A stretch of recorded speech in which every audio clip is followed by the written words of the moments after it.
Robert Browning with the Cincinnati Bengals profile pic. Very nice. Luisa Alanis.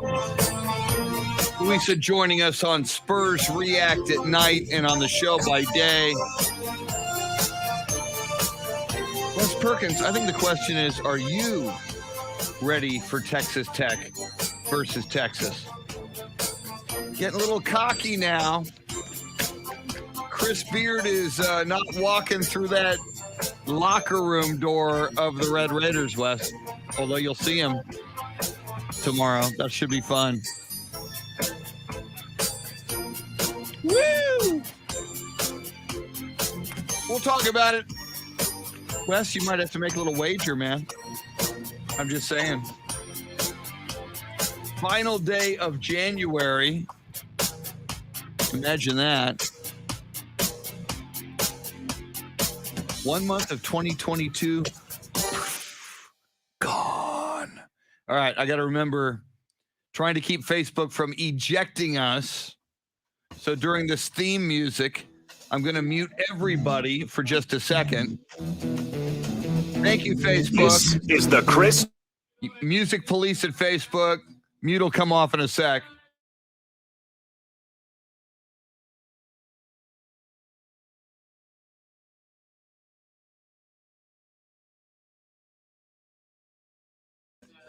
Ryan Pepe Brown is back. Now, Chris Duel. Oh my goodness gracious. The AFC and NFC Championship games lived up to the previous weekend, which was the greatest weekend in NFL playoff history. Playoffs. But we now have 2 weeks in a row. The last 6 games were legendary in the National Football League. But of course, if you're a Cowboys fan, like I am, like Shannon is, the Cowboys played in none of those games. Thank you, Dave AFC. That would be the Soundscape punctuation by one Dave AFC, your Soundscape stylist. So much to talk about. Welcome in. It's the Chris Duel Show with Shannon, Salty, Sweeney. And Shannon, first of all, kudos to you on our football picks on Friday. You said you thought the Rams would win, but given that 3.5 point spread, you were going to pick the Niners and thought the Rams might win by about 3.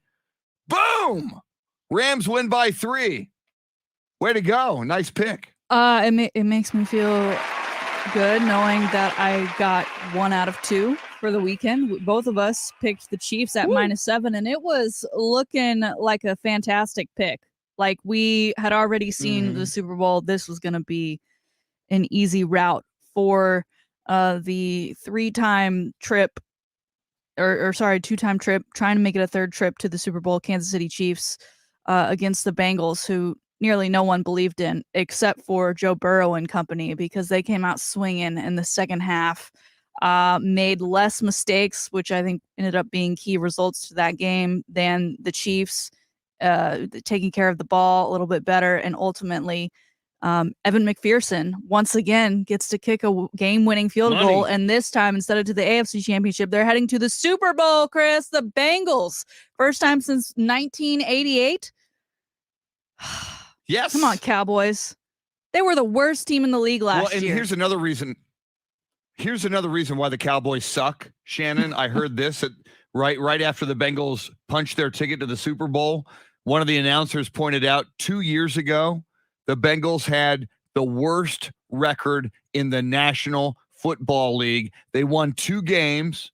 That's when it was a 16-game season. So they were 2-14. So 2 years ago, the Bengals can go from the worst friggin' team in the NFL at 2-14 to 2 years later going to the Super Bowl. But Jerry Jones can't get it right since 1996. I know, and you say, well, they had the number 1 draft pick. They got Joe Burrow. Okay, well, whatever.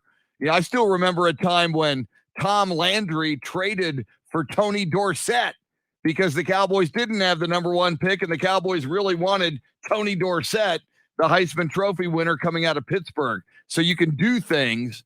Kudos to the Bengals. And Shannon, it's interesting, based as well on what you and I talk about on this show. And I was watching the Bengals victory with my wife, Beth, who is from Cincinnati, and all of her family is from Cincinnati. That's why I'm kind of a closet Bengals fan. But we talked about, and then somebody tweeted me right after the game ended saying, hey, at least we don't have to have Patrick Mahomes' obnoxious brother and his obnoxious fiance in the Super Bowl. One of my first thoughts was, you know what?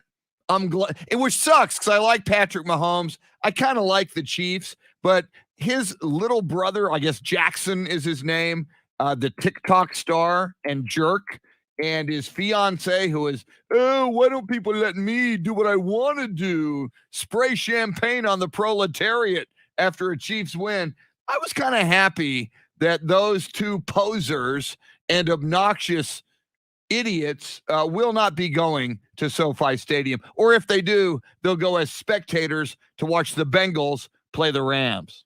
You know what? I think Patrick Mahomes will take them on a very nice, luxurious, expensive vacation, somewhere beachy, somewhere vibrant, and they'll create more videos for us to hate on, but it'll be from a distance.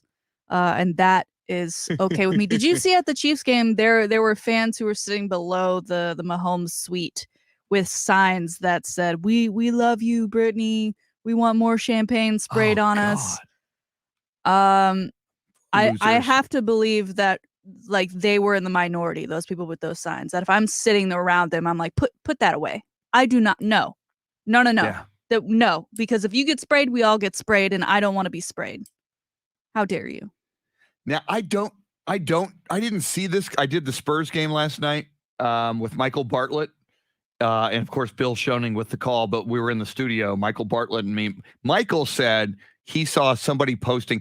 Apparently, Jackson Mahomes, little brother of Patrick, was like shooting a TikTok video near the end of the game, like multiple takes. It took him all. Apparently, it was going to be some kind of a victory dance. And some people were making fun of him. I mean, here's this. And again, I hate to name call, but idiot, poser.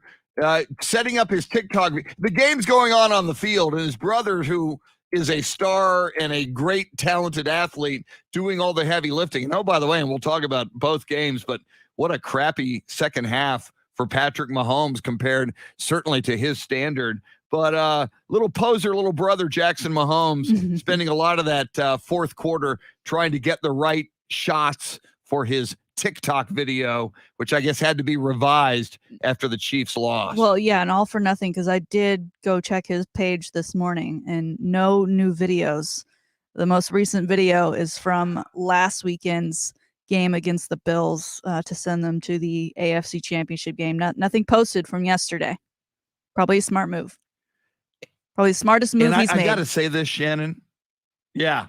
And aside from Patrick Mahomes' brother and his fiance Brittany, I kind of like the Chiefs. I like Patrick Mahomes a lot, but I must tell you, now that the Bengals are going to the Super Bowl and we got Bengals Rams, and we could have had Chiefs Rams, which I guess would have been good. They played to a 54-51 outcome a couple of years ago. It was a wild shootout on a primetime game.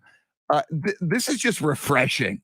I mean, we got 13 days until the Super Bowl. Who knows what's going to happen? Maybe what everybody expected yesterday, which was the Bengals were just going to be happy to be there and they were going to lose by double digits to the Chiefs. And oh my God, as you mentioned, at 21-3 in that first half, I thought, well, and that's what Dave AFC asked me, did I see halftime? I did. I took a shower at halftime because I had to get ready for the Spurs game. I caught the second half, but I thought, yeah, this game's over. I'll take a shower. Shannon and I have to talk about it tomorrow. So I'll look at the second half. Didn't expect what would happened in the second half, but this is so refreshing now. We've got so many storylines now that we wouldn't have had if it was Rams Chiefs. And I mean, Chiefs had gone to 4 straight AFC Championship games at Arrowhead.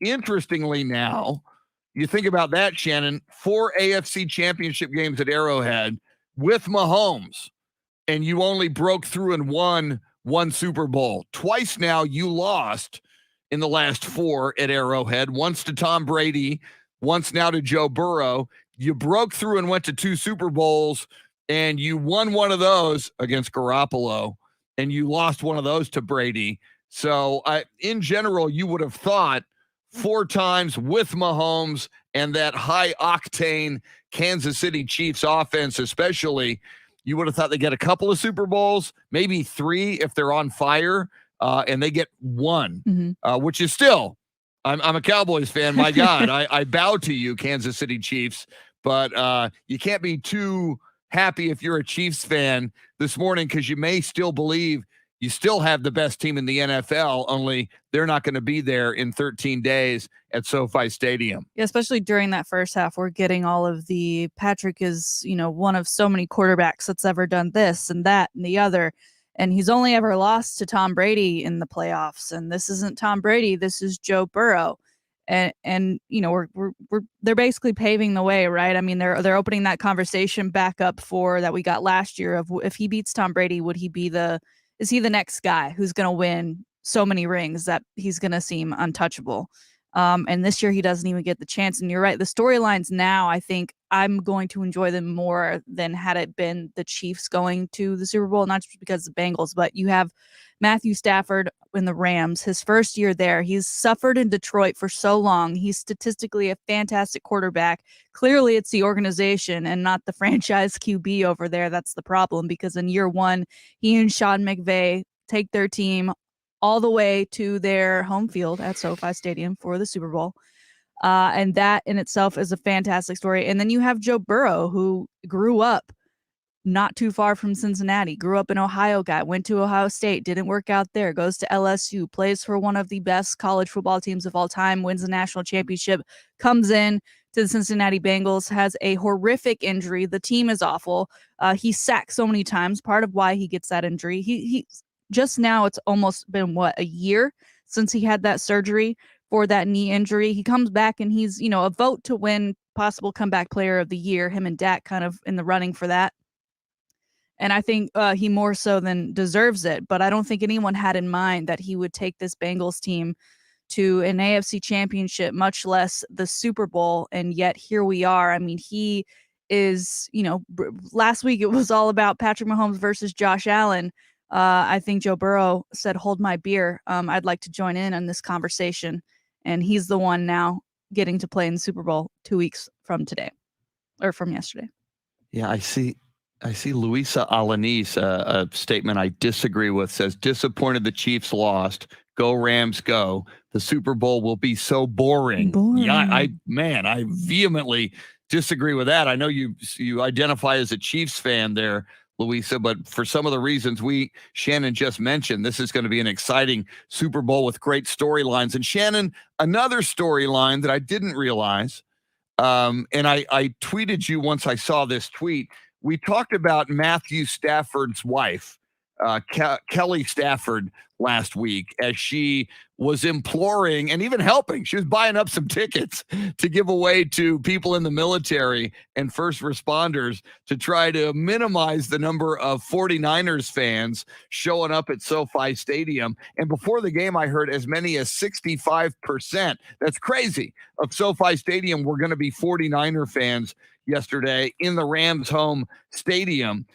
There was a very emotional, moving moment at the end of that game where Kelly Stafford, the wife of Matthew Stafford, runs onto the field and hugs her husband and just buries her face into his neck and shoulder for several seconds. And then I saw ESPNW, the women's brand of ESPN, tweeted out, and I didn't know this. Kelly Stafford had a brain tumor a few years ago and had brain surgery. And thank God the brain tumor was benign, but she went through it so much that she even had to learn how to walk again. That's how much that brain tumor and brain surgery affected her. We had talked about Kelly Stafford. I didn't know she had gone through this. It's just, you never know the battles people are fighting. And for another reason, you just mentioned, Matthew Stafford languishing, a Texas boy. We got to keep underscoring that, languishing in Detroit for all those years, now going to the Super Bowl. What a triumphant moment as well for his wife, Kelly Stafford. Yeah, I remember when this story came out, and for as dysfunctional as that Detroit Lions franchise is in regards to football, that fan base and that organization did rally around the Staffords, and I think it's part of why he hung on as long as he did, right? Those last few years, and didn't make the move, because for all that they did for them during that time, how could they say, we're going to leave? But for them, and for her, for being that support system for him through all this time, even through the brain tumor, and him, her obviously being like, no, you play football. This will help share her story and share, the story of what's going on with her. And now that's just been brought back into light and shown again because of the success that the Rams and Stafford have had this season, that it's fantastic. I'm sitting here and I don't have a dog in the fight, clearly, for the Super Bowl. I think it's going to be an emotional pick for me of who I'd just like to see there on the podium with the trophy at the end of the day. And it's a toss-up for me right now. Yeah, I'm all about Cincinnati and Joe Burrow. I've said it throughout the playoffs. I had a feeling about the Bengals. I had a feeling about Joe Burrow. I even said it on Friday before I made my pick, but I didn't have the courage. I thought the Chiefs were going to do it. I did not believe that Joe Burrow, even though I had a good feeling about them going deep, would go and beat the Chiefs, but they did. So lesson learned for me. My goodness, so much to talk about regarding both of those games yesterday. We will talk with Dave AFC, our Soundscape Stylist. If you want to jump in here and talk Super Bowl, we will do it. And what up with Tom Brady? And one more thought. A year ago, when the Super Bowl was Buccaneers Chiefs, Brady versus Mahomes, if someone would have said to you, next year's Super Bowl will be Matthew Stafford versus Joe Burrow. First of all, Matthew Stafford was in Detroit. You would have thought people were nuts. Secondly, Joe Burrow was injured. He's a rookie last year, was injured and knocked out. Burrow's going to come back from that injury in his second year and lead the Bengals to the Super Bowl? No freaking way.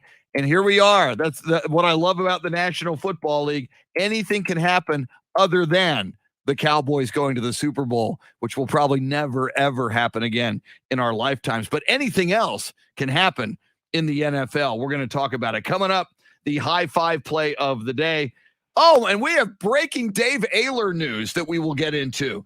We have scorned, we have ridiculed, we have mocked Dave AFC for something that was missing in his life, and it is no longer missing. We'll tell you what that is coming up. Shannon Salty Shakedown, sports history, sports birthdays, and 2 shots for you to win $1,000 at 7:20 and at 8:20. We are going to have fun till our daddy takes our T-Bird away. It is a glorious morning after the AFC and NFC Championship games. She's Shannon Salty Sweeney. I'm Chris, with you till 9 on the Chris Duel Show.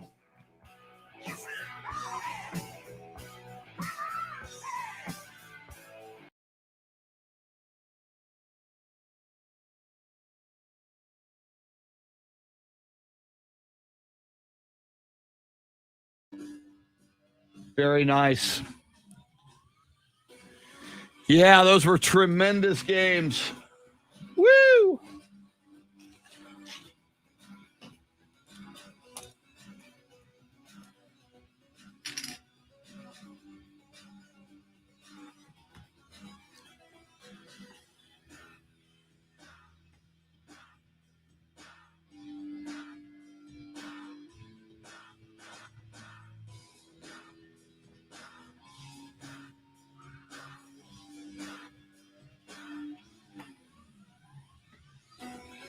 Good morning, James Rippey.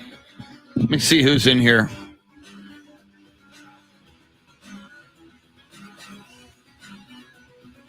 I see the following people. Robert Browning, Luisa Alanis, who says the Super Bowl is going to be boring. Wes Perkins, got to give you a hard time for that, Luisa. Hector Gomez, Ryan Pepe Brown, Beth Settle, Steve Duraco, the original Rock, Tracy Bogert, Amber, Ralph Balderas, Fonzie J. Rodriguez, an LA dude, connoisseur of Tommy's hamburgers, Robert Rodriguez, I love your movies, Dave Emilio Castanuela, Ryan Pepe Brown, been a long time, Michelle Johnson, a Chiefs fan from Marysville, Kansas. My condolences to the Chiefs. Haas Holding. Haas, you're going to have to give us the rundown on how the weekend went, man. Joe Garcia from Pueblo, Colorado. James Rippey. And on that note, I'm going to grab some coffee. Because I can, because I must. Because I need it. I need it. I need it. I need it. I need it.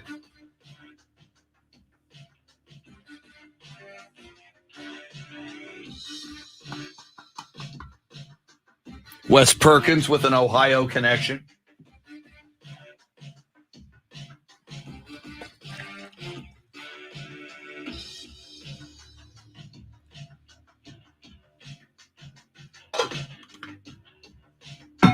I'll be back in a sec with some hot coffee, which is beautiful. Woo!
Woo!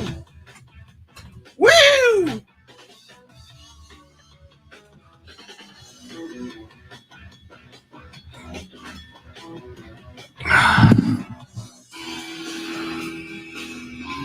All right. Louise Locker is in here. Good morning, Louise Locker, a.k.a. Elf Louise. Welcome in. Okay, let me see what Haas says. It was where I lost the battle but won the war, made my first successful title defense. He did get himself disqualified with a cheap shot on me when I hit the iron claw. I sent it into management. I want him again next show. Just so much happened. So based on that disqualification, Haas, you retain the title. Is that right? Double check. Because with all the... Now I see your next one coming up on February 26th.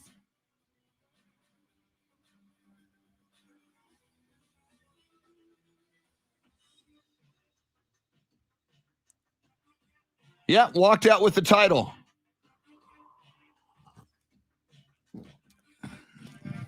Haas, I would say, you know what, based on what you describe, I mean, you walked out with the title. Justice was on your side.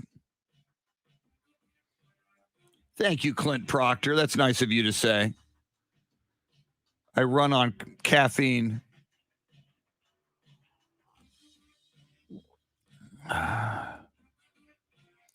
James Rippey, how much stupider does Urban Meyer look today for keeping Joe Burrow as a backup for 3 seasons at Ohio State? Now, and James, you may know more about this than I do. How much of that was crossover when Joe Burrow left? Did Urban have him there for 3 seasons? And didn't Joe Burrow, his first season at LSU, wasn't there one before the great national championship run that was a little lackluster, or am I remembering that incorrectly? Either way, and that's part of the beauty of the Joe Burrow story. And again, another reason to love him, leading the Bengals maybe, he led them to the Super Bowl, but maybe to the Super Bowl championship. You know, an Ohio guy, grew up in Ohio, probably grew up watching the Bengals, if not as a fan, and maybe he was a fan, but, you know, paying a lot of attention to the Bengals. But, you know, his story of just not giving up. And, you know, when they didn't believe at him at Ohio State, goes to LSU and has what a lot of people consider one of the best seasons ever. And a lot of people consider that LSU team one of the best ever. So,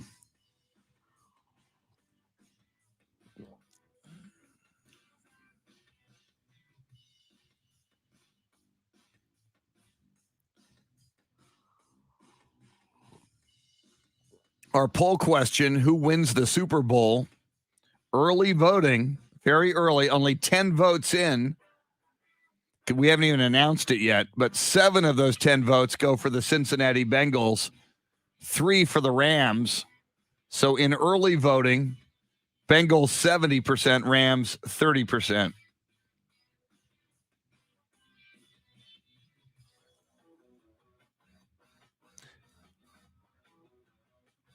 Yeah, well, there you go, Wes. I thought I remembered that. So, you know, you could argue that Joe Burrow had yet to emerge and fulfill his potential when he was at Ohio State, and even that 1 year at LSU.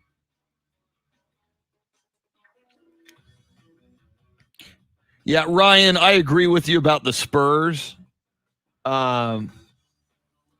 People who aren't paying close attention or don't know basketball that well might look at this team. I mean, my God, they lost last night, but they were up in the final 2 minutes.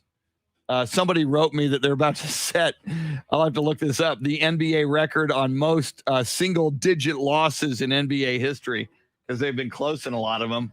But they got a lot of talent, and they're young, and they're getting better. And they had like Jakob out, DeJounte Murray out, and Derek White out yesterday. Astro. No. Here we come. We're back. It's the Chris Duel Show with Shannon Salt. At 707-9760. Chris Duel Show on the final day of January 2022.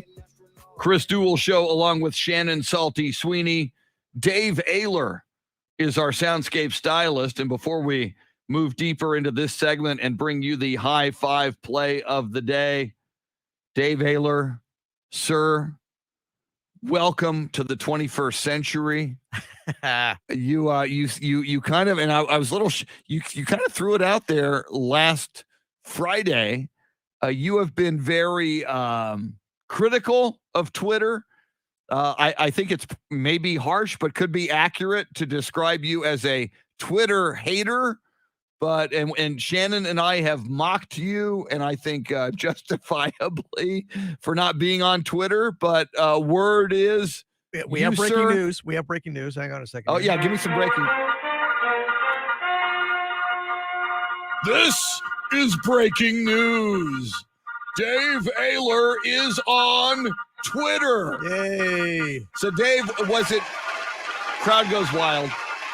What did you finally listen to the advice that Shannon and I gave you, that it's time to get with the program? It's time to be on the platform that former President Donald Trump can no longer be on. You could be the new Trump. I'm looking forward to getting thrown off. Yeah, there you go. Yeah.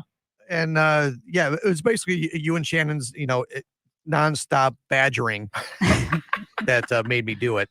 Well, And right now there's nothing there for me. There's no pictures of me up there or anything yet. But eventually you get there. It's not like my Facebook page that has a lot of smart assness on my Facebook page. Eventually it'll get there. Well, and but right now it's just my name. We want to get you followers. Yes, I have no followers right now. We will tweet it out, and I'll put it on the live video feed now, but we'll tweet it out during the break. Dave is on Twitter. You can be among the first to follow him at David J. AFC.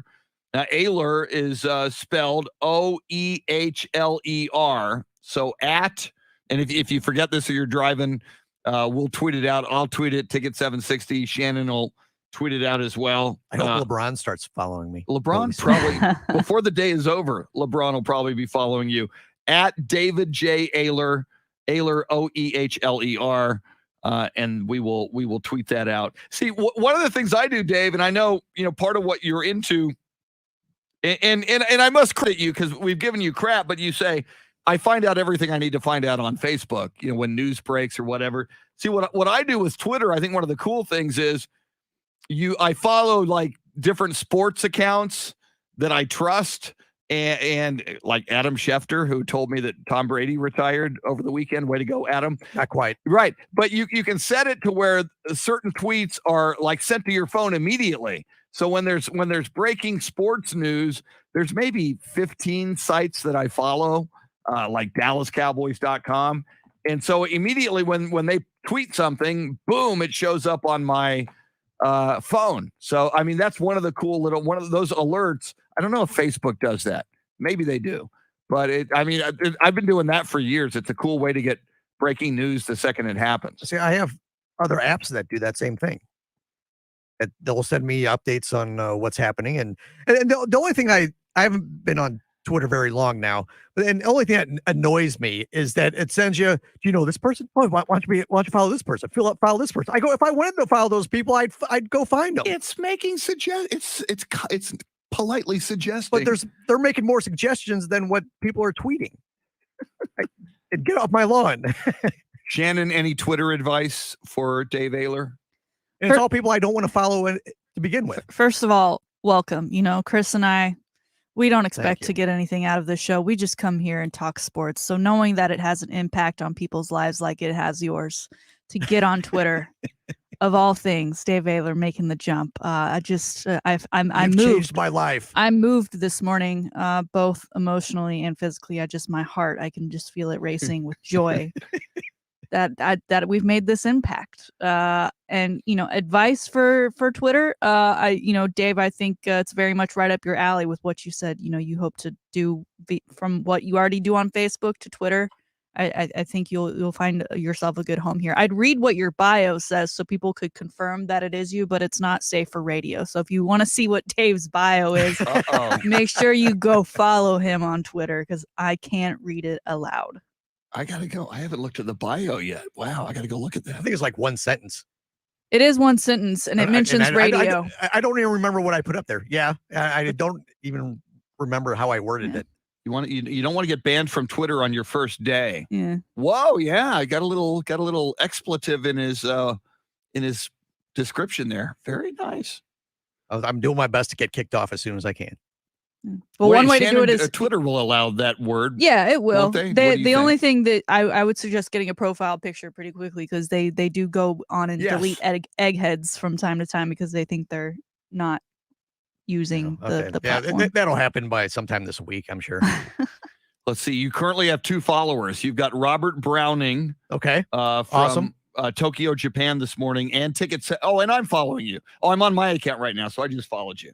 So, but yeah, no. As Shannon mentions, if you don't get a profile pic, occasionally they might think you're a Russian bot. Yeah. Secondly, the rest of us might think you're a sex offender or something. I mean, when I occasionally, and Shannon, I imagine you do as well.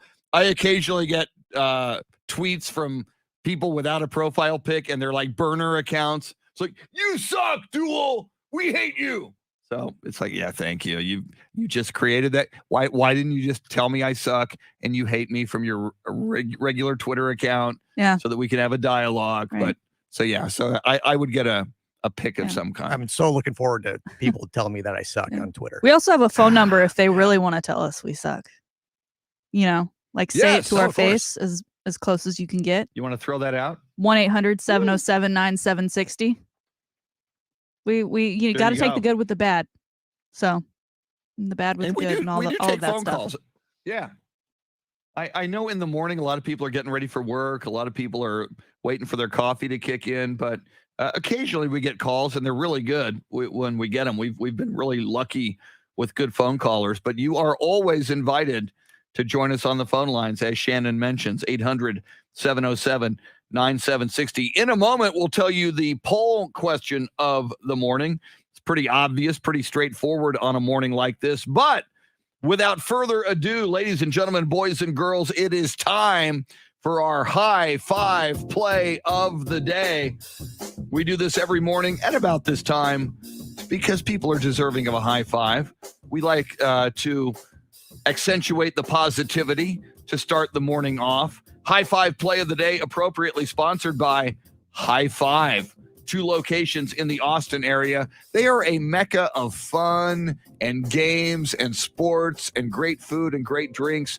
Big screen TVs everywhere. You could watch the Super Bowl there in 13 days, but why wait that long to get into High Five? Great food, great drinks, food specials, drink specials, all kinds of games you can play, from 2 decks of bowling, laser tag, axe throwing, zombie dodgeball, and so much more. Get into one of the High Five locations in Austin. Shannon, who shall we deliver a high five to this morning? This is a guy who should always be getting high fives and has gotten plenty of love throughout the years, but he just continues to amaze and on the court and just as the person that he is. Texas basketball guard Andrew Jones. So many know his story. A handful of years ago, he was diagnosed with cancer, had to leave the program to go through treatment. During treatment, connected to tubes and all kinds of medicines, was still hitting the court and making shots and working his way back. He has since rejoined the team. He continues to make an impact when he hits the floor for Coach Beard. And now we're in this new era, this NIL era. And when so many student athletes, this may be their one shot to really make a bunch of money using their platform, using social media, using whatever it is that they favor to do. Because as we know, so many athletes go professional and things other than sports, Chris, following their collegiate career. We don't know what's in store for Andrew Jones if he'll play at the next level. But what we do know is that during his time at Texas, while he's doing things for NIL and making money that way, he has pledged that 10 cents of every dollar he receives from NIL activities will go to the Jimmy V Foundation for Cancer Research. He has partnered with them. They are, of course, so excited that he's kind of leading the way, right? He's the first one to make this pledge during this first year of NIL. And as the guy he is, I'm sure for whatever sponsorships he's already got, he's going to get so much more thanks to this new partnership with the V Foundation. He, of course, the cause of cancer is very close to him. Obviously, it's close to those at the University of Texas who support him. He's asking those who can to go ahead and donate as well. But 10 cents for every dollar going to the V Foundation from his pocket. There's not going to be a lot of kids who choose to do something like that. The fact that he is using his platform for more good, because he's already done so much for cancer awareness and cancer research, for him to go ahead and do this as well, to give part of his money that he's earning while he's got the availability to do so with NIL. It's absolutely fantastic. So a high five to one Andrew Jones of Texas basketball. My goodness, so many layers of goodness in that story, Shannon. And of course, we've talked about Andrew Jones a lot, and justifiably so. His journey, his challenge with cancer, his fight to get back onto the basketball floor, which he has done. And you just talk about when it comes to cancer research, the V Foundation.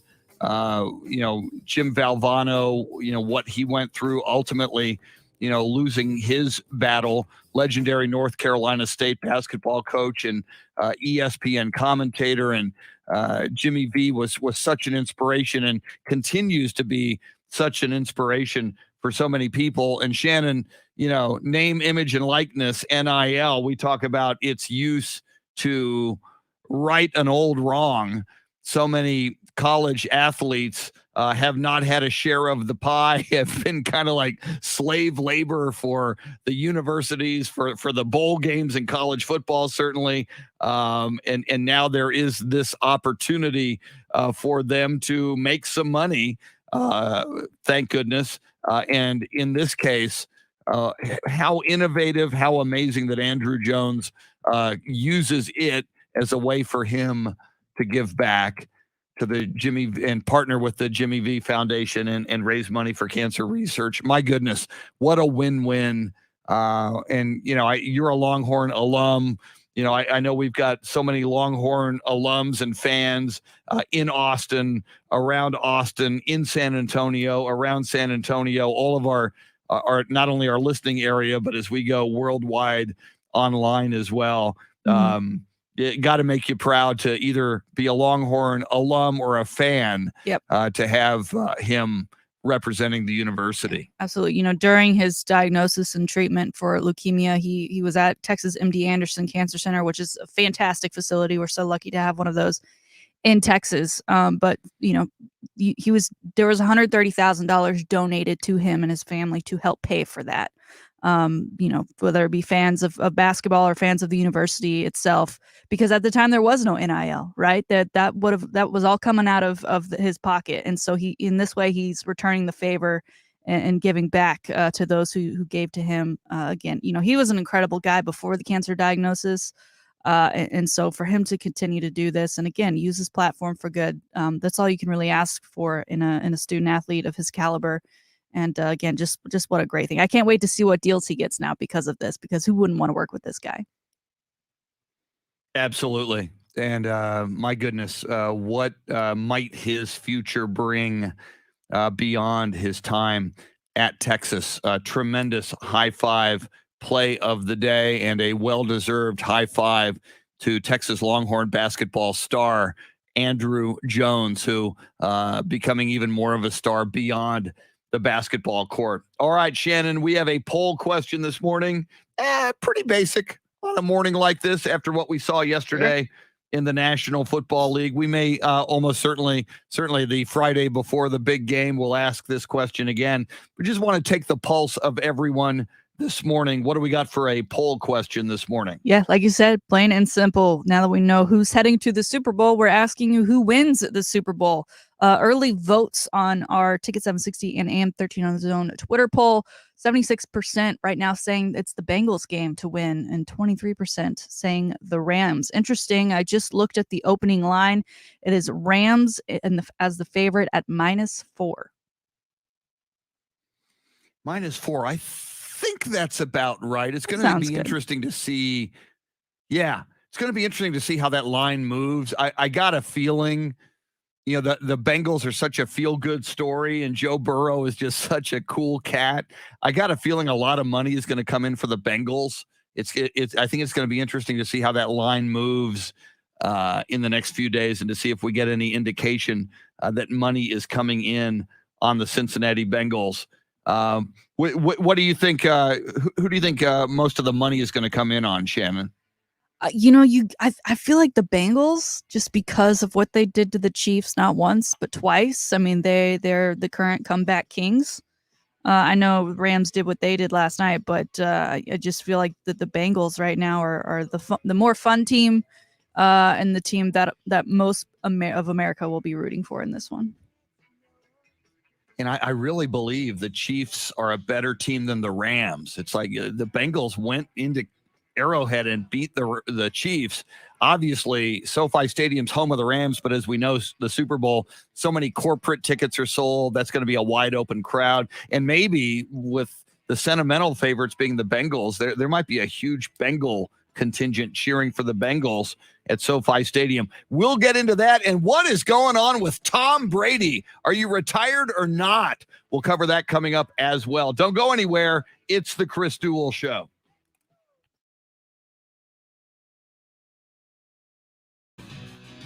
All right.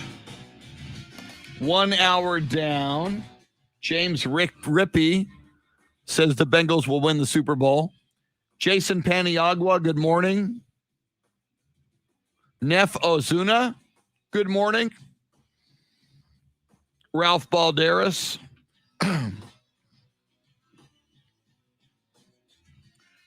And, another thing for coming back from 21-3, if the Bengals go down a little bit early in the Super Bowl, they've got the confidence to know that they can come back.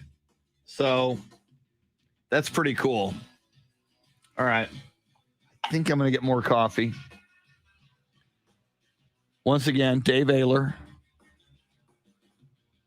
your Soundscape Stylist. Now on Twitter. John, I haven't seen a video yet. I've got to go check my messages. I haven't had an opportunity to check messages this morning. I've been a little bit behind schedule, but I'll look when I get an opportunity. All right. Coffee time.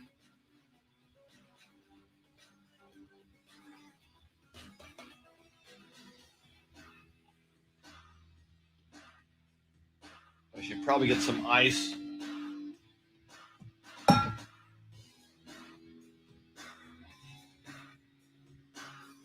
Do I bring enough iced tea? Do I bring enough unsweet iced tea? Hopefully that'll get me through. I think that also means I may be making a few pit stops throughout the morning.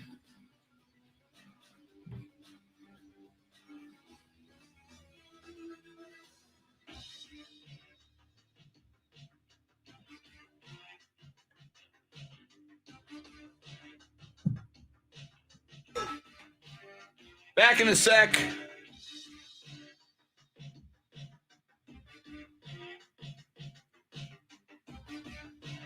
Ryan Pepe Brown.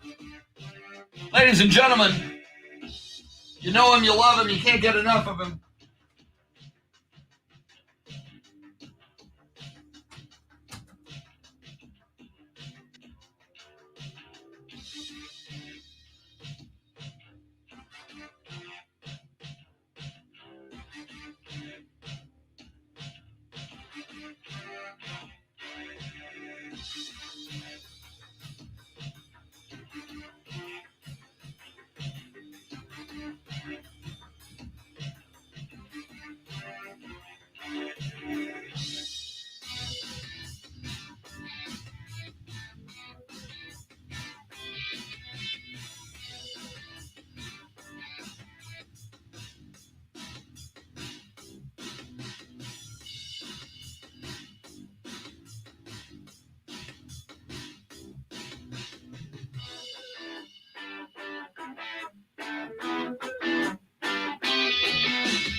Woo!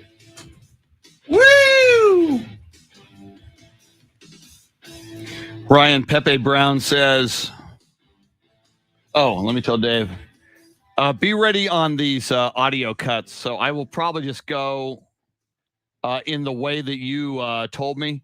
Bengals interception in overtime, Bengals final call, Rams interception, Rams final call. Then we'll talk to you and Shannon, and I mean, we'll talk in between all of them, but then we'll set up halftime Bengals with the music and the noise. So, yeah, thanks.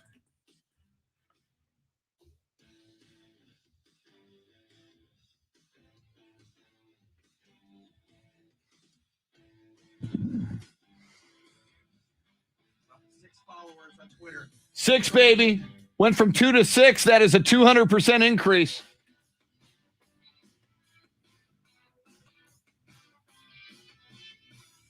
I got to go get Ticket to follow you. Here we go. I think I've already followed. Yeah, but has Ticket followed you? Let's see. Let me get into Ticket.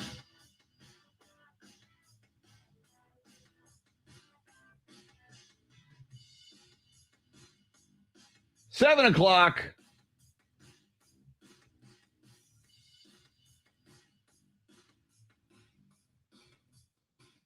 I was watching SportsCenter yesterday morning. They were all over this Tom Brady thing, like it's a done deal. He's already retired. Yeah, ESPN doubled down on that, and a lot of people, including I heard Mike Florio this morning, say part of the deal is Brady wants to make the announcement himself. So that's why, if you look at what his dad said, it's not official until Tom says it is. No decision has been made. Apparently, he wants to say it. Like if he doesn't retire after this coming Friday, it's like $50 million in signing bonus or something. I'm not sure that I'm not. I got to check on that. I thought there was some money in his contract where it stayed on through, like Friday, and I don't know why it's Friday, but if he retires before Friday, he loses like $50 million. Wow.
$15 million. Tom Brady's $20 million. How is the 2022 signing bonus is due to be paid on February 4th? He retires after February 4th. So how much is it? How much is it? $15 million. 15 million? Yeah, $15 million. Signing bonus if he retires after February 4th, he gets to keep it?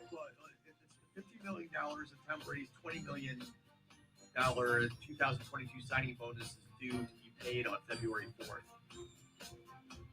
So I guess if he retires after February 4th, he gets to keep the $15 million that he gets on February 4th. It's a great question. I'm not sure. It's on USA Today.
Joel Cologne, welcome in, Joel.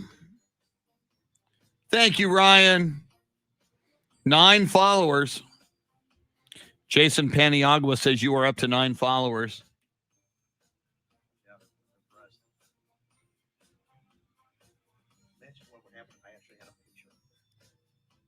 You need to get a picture, man. Thank you, Ryan. I appreciate the support, man.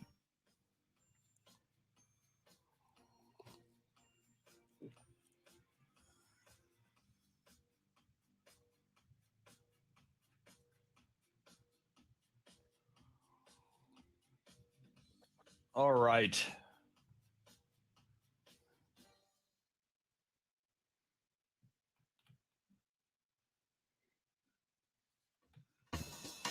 Here we go. Got to remember to mute the microphones so Twitter. This is the Chris Duel Show. You know the day destroys the night.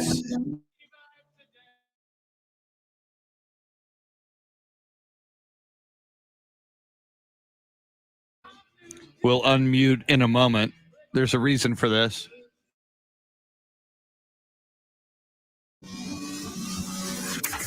Now, Chris Duel. What a Sunday in the National Football League. The AFC and NFC Championship games both come from behind thrillers, just like the 4 divisional playoff games the week before. Each of the last 6 playoff games in the National Football League have been absolutely magnificent.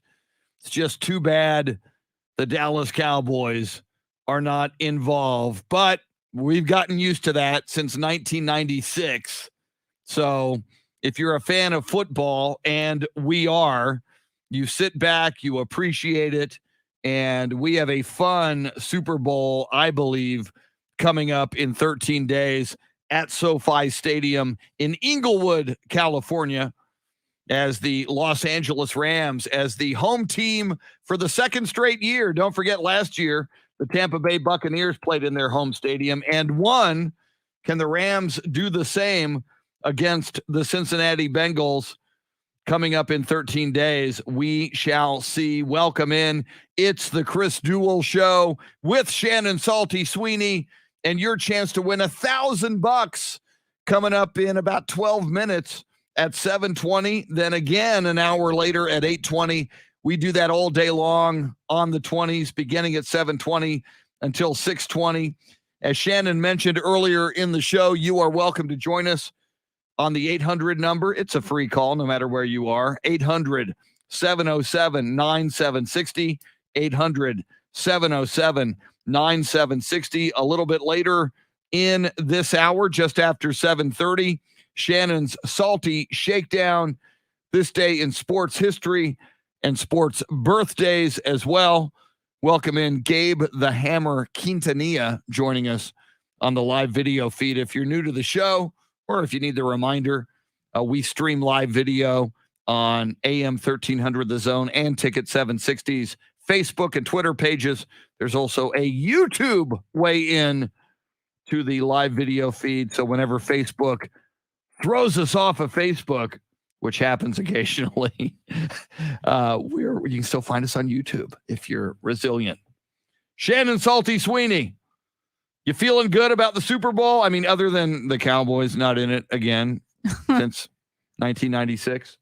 Yeah, I know some people are already calling it, boring, not a great matchup, not good enough storylines, not good enough teams, not teams that deserve to be there. But it's the Super Bowl. There's so much more than the game itself that's involved. I know a lot of people big fans of the commercials, the performances, everything that leads up to it, all of the events that take place. It's gonna be weird this weekend. I'm not one who's a big fan of watching the Pro Bowl. I'll take it or leave it. If there's something else on, I'll choose that over the Pro Bowl any day. So it's gonna be an empty feeling weekend, and then of course the big one on February 13th. But I'm excited. I like the storylines.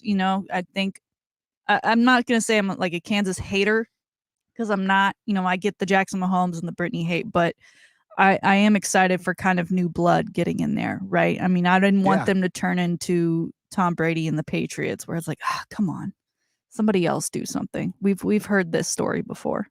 Don't really care how it ends. So I'm glad there's some new blood. And I don't know. I think it'll be a good game. I think it's a decent matchup, whether or not they're the best teams in the NFL. I think that's to be discussed, maybe. But they're there. They're the ones who made it. So live with it. Yeah. Well, and the Cincinnati Bengals, and I'm with you on the new blood angle. I think it reinvigorates the Super Bowl, at least for me as a viewer, to have the Cincinnati Bengals in there. I love the whole Joe Burrow story. He's so much fun to watch.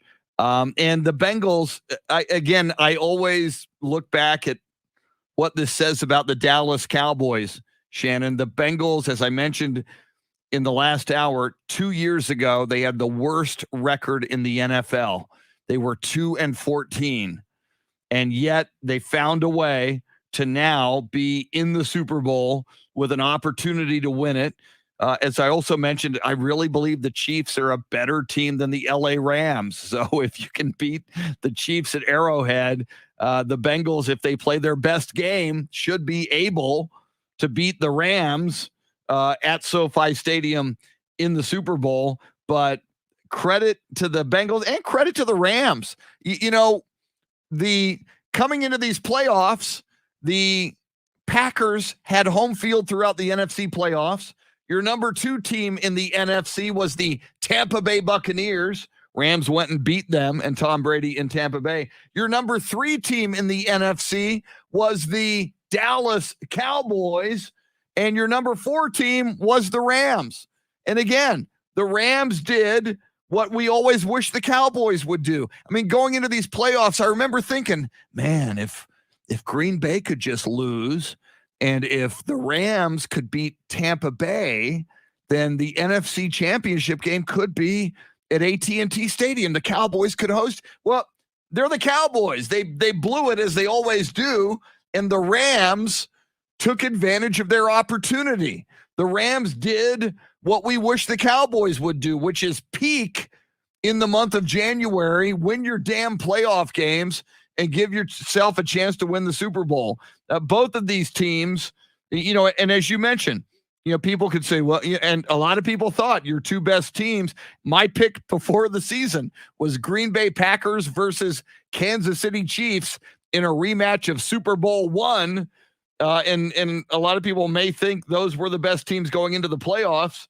Now we look at Aaron Rodgers and the Packers and we go, wow, you guys do this a lot as well, other than the one time you guys broke through and won a Super Bowl many years ago with Mike McCarthy at head coach and Aaron Rodgers at quarterback. But credit to the Rams and credit to the Bengals.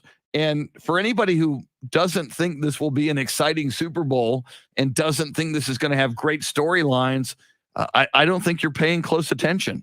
I think this is going to be a lot of fun. I am maybe more excited for this Super Bowl than I've been in a long time. Granted, I've got a man crush on Tom Brady, so I've been excited. I was excited last year, but my new man crush may be Joe Burrow. I think he's a lot of fun to watch. During that Chiefs-Bengals game yesterday, which aired on CBS, there was a March Madness commercial that broke out. We're almost into February, so I get, 6 weeks-ish till that occurs. But already, I was like, this is perfect because this playoffs more than ever, it has that kind of vibe to it, right? I mean, there's these favorites. We're huge favorites. Kansas City favored by a touchdown in the playoffs. I mean, that's of course you're going to pick that team. Why wouldn't you pick that team? But we've got these Cinderellas like the Bengals and the Rams who, had this up and down season. They looked like they were playing fantastic, but then they've got, San Francisco Giants just could not get over that hump. They're going to have to go to Tampa to take on the reigning Super Bowl champions and Tom Brady, who looks just as great as he ever has. There, no way they win that one. But now they've got to play the team that they have lost to 7 times in a row. I mean, the stories are incredible, and it feels like the NFL playoff version of March Madness, and a little sad that it's coming to an end, but this is now the finale, and everyone turns on the finale of March Madness. So why aren't we doing it here? Just because you're not a fan of the team. And it is interesting. We talked so much last week about ticket sales and the Rams and all the things they were trying to do to create that home field advantage. It didn't seem like they really had it. There was plenty of red going on. We did hear that the trends were the 49ers fans were picking up those tickets. I don't know if I really see that as a disadvantage, maybe more that helped them, right? Because they are going to be playing on their home field, but it's not going to have, their logo in the middle of it. It's going to have Super Bowl, whatever, all over the place. Most people I feel like who get tickets to the Super Bowl aren't necessarily fans of the teams. They just get tickets to the Super Bowl because it's the Super Bowl. So it'll feel pretty much like a neutral site, except for the fact that they are used to the tunnel and they are used to the walkout and they are used to the drive that is going to and from that stadium each week. So I think best practice for them. I think it was good that they didn't have that home field advantage last week. It's just getting them ready for what's to come.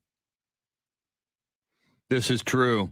Let's listen to some highlights from yesterday. Yes.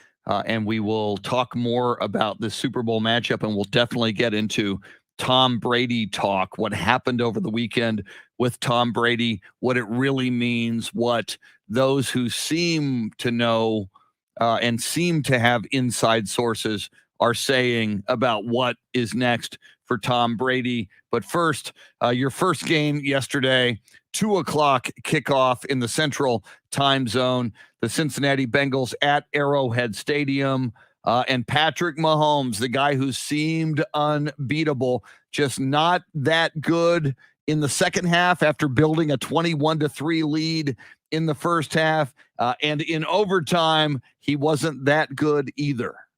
And now they go deep down the field, and it is intercepted on the rebound by Bell. On Bell.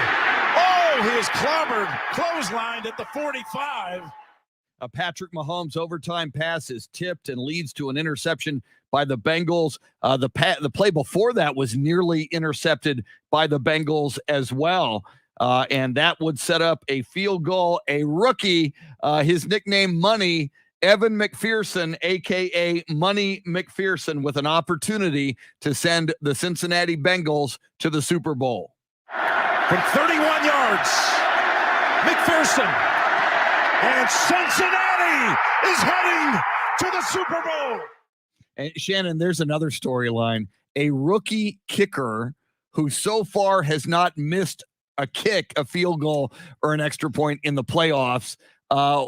Joe Burrow is Joe Cool. Evan McPherson, pretty darn cool as well, and a rookie now playing on the biggest stage there is in pro football. Well, not to mention everyone went after the Bengals when they drafted a kicker, right? I mean, the Bengals have been a pretty long-suffering organization. They have not played well in recent years. We talked earlier about them being the worst team in the league with wins and losses.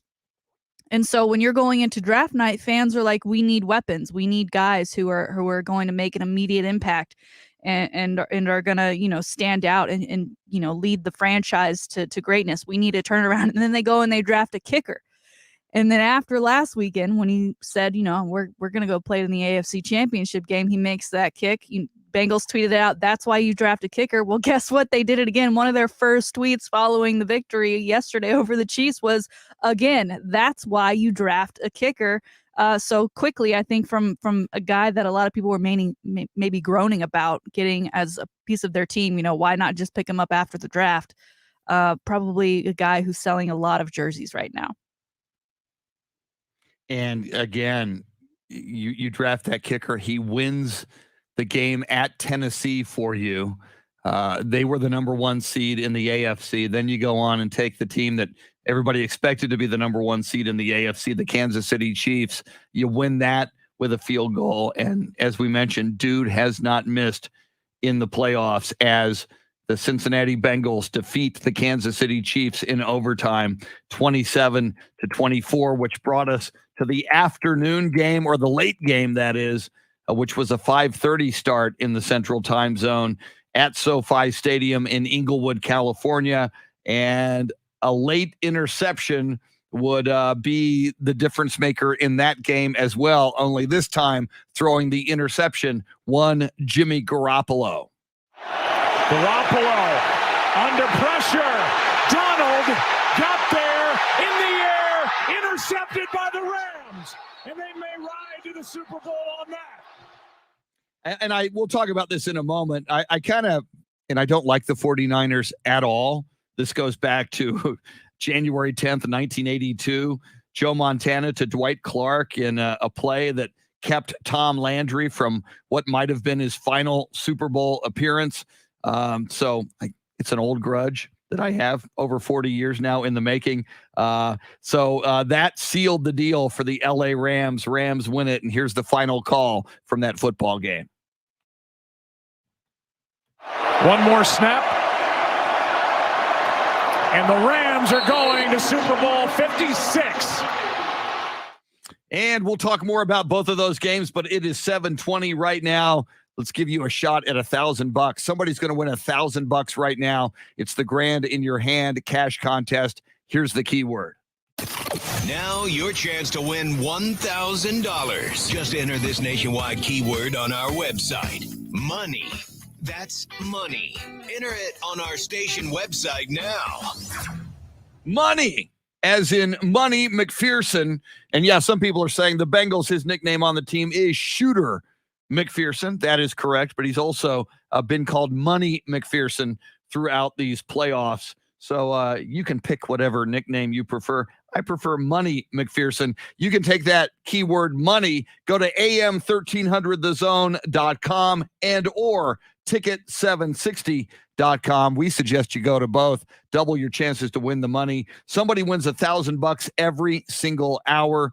We'll do this again at 8:20. We'll do it all day long on the 20s up until 6:20 tonight. And Shannon, watching him closely, and I hated when the 49ers beat the Cowboys, but Jimmy Garoppolo, a guy who is much maligned and maybe justifiably so, because the Niners have decided to go with Justin Fields and ultimately move on from Jimmy Garoppolo. He makes that big mistake late in the game. The pass rush is bearing down on him. He gets twisted around. He tries to just kind of sidearm, underhand, throw that ball to a receiver. It is tipped. It is intercepted. But here's a guy who knew throughout the playoffs he was pretty much dead quarterback walking, at least for the San Francisco 49ers, and got them very, very close to a return to the Super Bowl. Yeah, Jimmy G is quite his whole career has been quite interesting, and a guy that you feel like you shouldn't feel bad for because look at all he has, right? Not to mention the looks, but he's been in this position that at times seems really unfair because he got you to another AFC Championship. He's taken you to a Super Bowl, and honestly, he was a play away from winning that Super Bowl. I mean, if we recall that Chiefs 49ers Super Bowl game. Jimmy G missed a wide open wide receiver that would have been a touchdown to win the whole thing, and he just overthrew him, right? And those kind of mistakes have haunted him, whether it be though he does what he did yesterday and that throws it away to the other team, or he just misses what could have been game-changing opportunities. And he's, you said it, they've got Trey Lance in waiting, right? They did what they what the Packers really kind of did to Aaron Rodgers, right? They drafted the next man up, and he's been lurking over Jimmy G's shoulder. And I don't know, it's weird to say that Jimmy G, who almost took them to another Super Bowl, he's already been there once, almost took them to another, possibly might not even be the starter or even in San Francisco next year. Yeah, Trey Lance, you are correct. I inadvertently said Justin Fields. Don't know why he was on my mind, but you're right, Trey Lance. And, I mean, you look at Jimmy Garoppolo's contract right now, even if he led the 49ers to the Super Bowl, Trey Lance is under that rookie contract, and we've talked a lot about that. Like Joe Burrow is, like Russell Wilson was when he led the Seattle Seahawks to a Super Bowl. That's kind of the template. Like Patrick Mahomes was when he led the Chiefs to their first Super Bowl. You get a quarterback under a rookie contract, and you have the latitude to sign a bunch of other players. And this kind of leads us into the Tom Brady discussion. Shannon, how ironic if it's true that Tom Brady will retire. And I'm hearing more and more, Adam Schefter citing somebody else and other sources said definitively over the weekend that Tom Brady is retiring. Tom Brady's dad said, whoa, whoa, whoa. Tom has not made that announcement. It's not official till Tom says it. Tom Brady apparently has yet to tell the Tampa Bay Buccaneers he is retiring. Now, some people seemingly in the know say Tom Brady wants to control when and where he makes that announcement. But a lot of people, most people still believe Tom Brady is going to retire. How ironic might it be? You know, Tampa Bay is going to be in the market for a quarterback. Oh, no. Jimmy Garoppolo is available. The guy who was destined to replace Tom Brady at New England, who Tom Brady said, oh, no, you aren't, and went to the owner of the New England Patriots, Robert Kraft, and said, it's either him or me. And Kraft reportedly forced Belichick to trade Jimmy Garoppolo. Yeah. How crazy might it be if Garoppolo winds up the next Tampa Bay Buccaneers quarterback replacing Tom Brady? It'd certainly be mind-bending. I still like the idea of Jimmy G potentially being with the Houston Texans. But again, we were just talking, rookie contracts. They've got Kyle Trask down there in Tampa, and he's obviously from the Florida area, and I think is a guy that fans there could easily get behind, especially, he's kind of had the Tom Brady stamp of approval. Tom has had nothing but nice things to say about the guy. And like Jimmy G, he's been in waiting. He's been training behind the GOAT, right? So you'd have to think that he'd at least get a shot at being the next man up for that team. And then when it comes to the Tom Brady news, it's just an unfortunate situation that a guy of that stature, obviously when you're that followed, that beloved, and it's that high of everyone's got that on their radar. Will he, won't he? That people are going to talk and speculate and think that they know the answer. So they're going to start spreading those rumors. But for the career he's had, he deserves to be the one to officially say what's happening next. Yeah, everybody wants to be first. Everybody, we live in an era, and people like Adam Schefter. Oh, I want to be first. I want to be the first to say it. I want to report that first. And it kind of, some people are now questioning whether Adam Schefter and others jumped the gun. Interesting, the 4-letter network throughout the weekend kind of doubled down on that story. They even high on their website throughout the weekend. One of their reporters wrote an open letter to Tom Brady, throwing bouquets at him at his retirement. But we shall see. And I totally agree with you, Shannon. Tom Brady has earned the right to be the man who makes that revelation at the time and on the platform of his choosing. We'll talk more Tom Brady. We'll talk a lot more about the matchup for the Super Bowl, the AFC and NFC Championship games. And we did talk a little Texas Longhorn basketball in the high five play of the day regarding Andrew Jones and his amazing new partnership with the V Foundation. Huge win over the weekend for the Texas Longhorn men's basketball team. We'll dive into that, and a big one coming up for the Longhorns and Chris Beard against Texas Tech. We'll get into all of that coming up. But next, Shannon's Salty Shakedown, this day in sports history, sports birthdays, and more. You can join us throughout the morning on the phone lines, 800-707-9760, or you can join us on the live video feed. Your chance to react not only with us, but a lot of people from across Texas and around the world on the live video feed. Dave AFC, new to Twitter.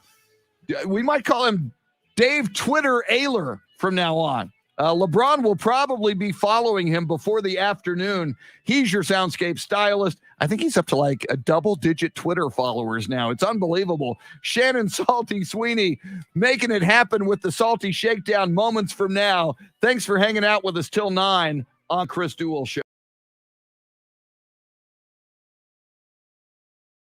Woo!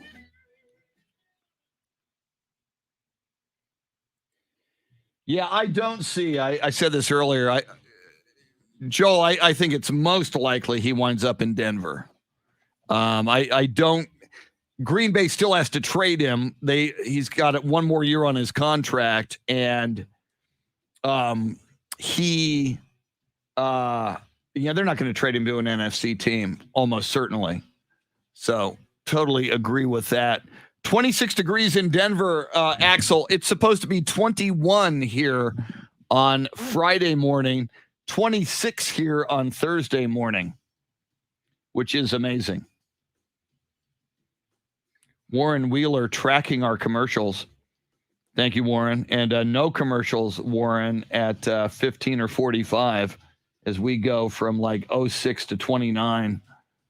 But that's just for somebody into tracking commercials, which nobody else really does. But that's just for you. Woo! Thank you very much. All right. I'll be back.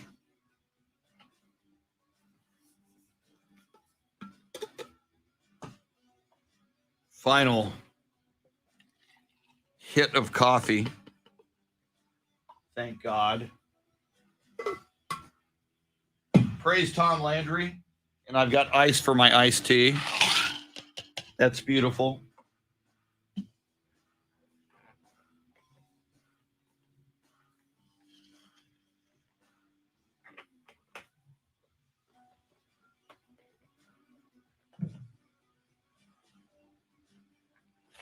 Back in a sec.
Haas, is this Gordon Weedman's birthday? I haven't had a chance to check yet. Let me take a look at Facebook.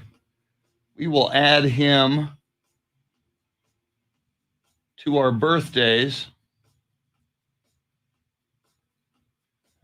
How come I can't get to birthdays here on my Facebook page?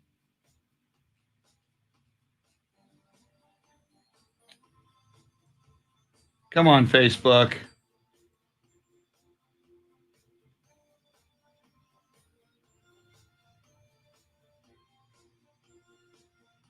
Oh, it's Gordon's wife, Joanna, according to my Facebook. So a happy birthday to Joanna.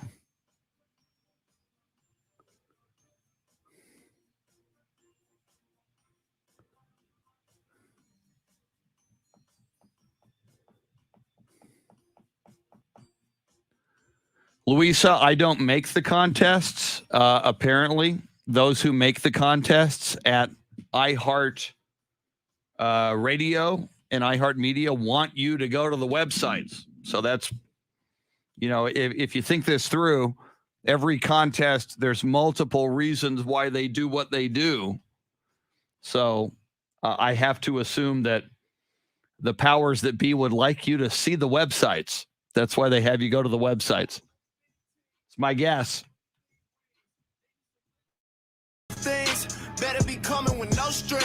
Let's get back to the Chris Duel Show with Shannon Salty Sweeney.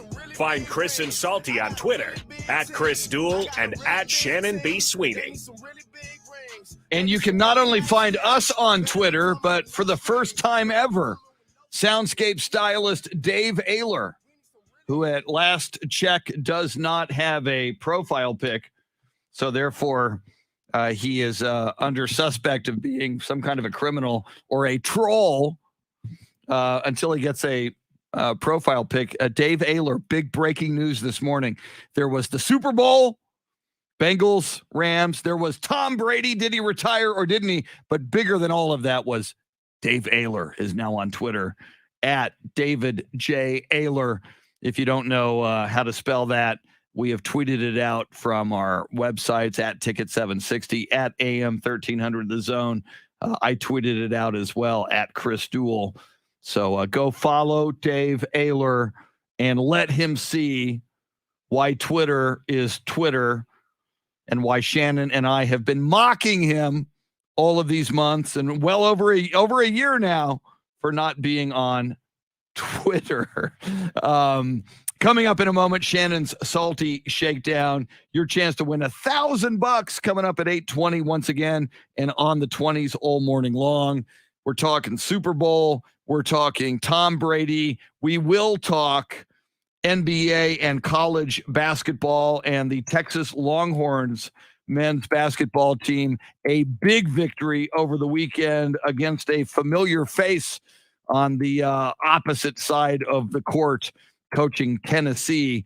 We'll talk about that and what's next. Another big one coming up, I do believe, tomorrow night for the Texas Longhorns. Shannon will walk us through all of that after the Salty Shakedown. But first, how about some sports birthdays and this day in sports history?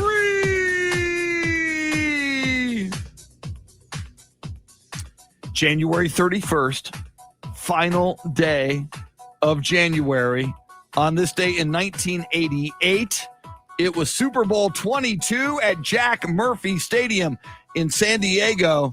Doug Williams at quarterback leads the Washington football team to a rout of the Denver Broncos, 42-10.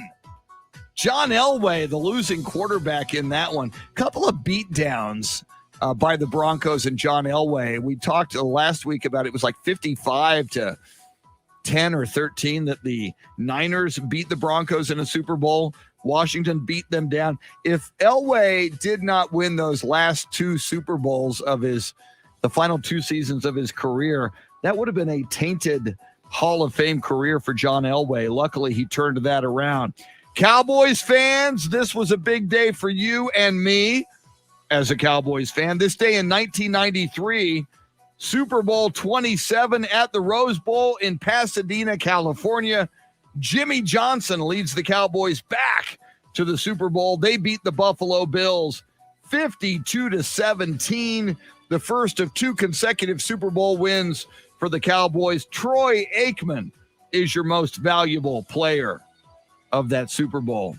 On this day in 1997, at the time he was a San Antonio Spur, late in his career, Dominique Wilkins scores 27 points for the Spurs in a 97-95 loss to the Minnesota Timberwolves. It puts Dominique Wilkins over the 26,000 career point plateau, only the 6th NBA player at the time to reach 26,000 points. And finally, on this day in the year 2000, it was the Super Bowl. It was Super Bowl weekend, and a fight between Ray Lewis and his companions and another group of people results in the stabbing deaths of 2 men, Jack Neath Baker and Richard Lawler. Later, Ray Lewis and others would be indicted on murder and aggravated assault charges. Ray Lewis was found not guilty, and apparently nothing to see here, people. Although Ray Lewis's jacket and pants and shirt from that night mysteriously disappeared. Some people, I'm just saying. Some people, OJ, speculate there might have been some blood on those clothes, but they disappeared, never to be found again. Things that make you go, That's your sports history. How about some sports birthdays? I got 3 for you. This first one, pretty big. Born on this day in 1919, Jackie Robinson, the first African-American Major League Baseball player. Take that, Kennesaw Mountain Landis, longtime commissioner of baseball who wanted to keep it segregated. Sorry. Jackie Robinson was born in Cairo, Georgia on this day in 1919. He passed away in 1972. Another big baseball birthday, this day in 1931, Ernie Banks, legendary Hall of Fame Chicago Cubs shortstop known as Mr. Cub, played all of his 19 seasons with the Chicago Cubs. Ernie Banks was born in Dallas, Texas. Ernie Banks passed away in 2015. And finally, born on this day in 1947, Hall of Fame pitcher, Nolan Ryan. This is Nolan Ryan. Don't be a knucklehead. Nolan Ryan. That's my Nolan Ryan impersonation. Someday we'll get Nolan on the show, and I'll do it for Nolan. This is Nolan Ryan. Happy birthday, Nolan Ryan. Born on this day in Refugio, Texas. Born in 1947. Happy birthday, Nolan Ryan, Ernie Banks, and Jackie Robinson. Those are your sports birthdays. That would be your sports history. And now, ladies and gentlemen, boys and girls, friends, Romans, countrymen, farm animals, pole assassins, and monkeys, here it is, your Monday morning, final day of January, Salty Shakedown. And I got 2 birthday shout outs real quick. Justin Timberlake. Woo! That's my guy. Yes. And my dog Shipley. Yes. She's 2 years old today. She's the cutest thing ever. Shipley, and Justin, I left one out. Gordon Weedman's beautiful wife, Joanna Weedman, who I have met many times. She once caught a touchdown pass from Roger Staubach. Wow. True story. Joanna, Cool stuff. Shipley, and Justin. Great day for Happy birthdays. birthday. All right, Chris. Well, it is January 31st, which means we're heading into February. It is February of the year of 2022, which means we have a Winter Olympics coming up. That starts Friday, by the way, for those that haven't been paying attention. And of course, this is very close to, we just had the Summer Olympics. Thanks to COVID, things got shuffled around. But it's great for sports lovers like us. More sports is more fun, right? And the big story in Tokyo this past year, alongside COVID, obviously, was the housing situation for the athletes. That's always fun to see what the villages look like and how the athletes are set up. But the big story were those beds. If we recall, they were cardboard beds. They said they were more economically friendly, that they were actually stronger than wood. But the feedback from a lot of athletes was that they were not comfortable. It made it hard to take on the recovery process, especially for those that had multiple events. that they just weren't the best overall. Some people even packed up some of their cardboard box and took it home with them as a memory, but not the best bed that they've ever slept in. So what are the beds going to be like in Beijing come this week? Well, athletes are already there, and some, if you follow them on TikTok, are already showing off their accommodations. And I think Beijing one-upped Tokyo here because, Chris, first of all, they have a mattress, like a real, there's no cardboard involved whatsoever.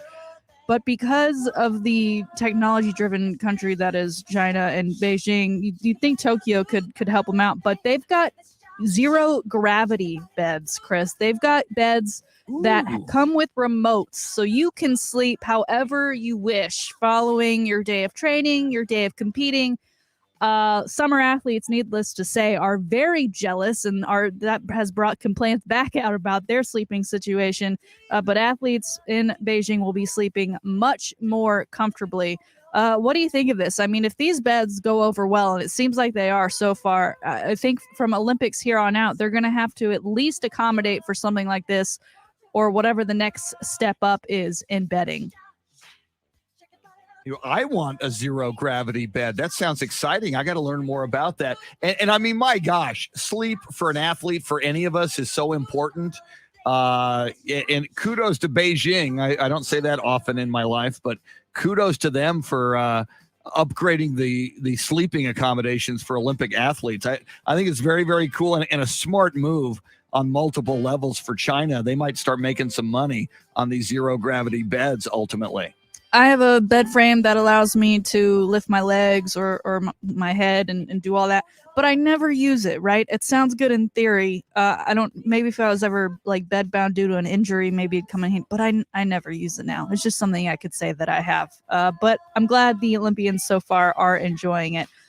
Chris, it was a huge weekend, obviously, in the NFL, but Peyton Manning, we've missed him, right? We haven't had a Manning cast in quite some time. We're going to miss him in the offseason. I'm sure we'll pick back up with him when his ESPN Plus show, Peyton's Places, kicks off. And we do see him in a couple of commercials here and there. We got to see him on Saturday Night Live. He was a special guest. He made a special appearance on Weekend Update. And Chris, he was supposed to talk about the NFL playoffs and how those were looking, to go back to last week and recap that, and then to preview this weekend's game. But he had something different in mind. I'll let you listen to a snippet here of Peyton Manning on SNL this past Saturday. Last week's NFL games were some of the most exciting football ever, and the playoffs continue tomorrow with the AFC and NFC Championships. Here to comment is Hall of Fame quarterback and two-time Super Bowl champion Peyton Manning.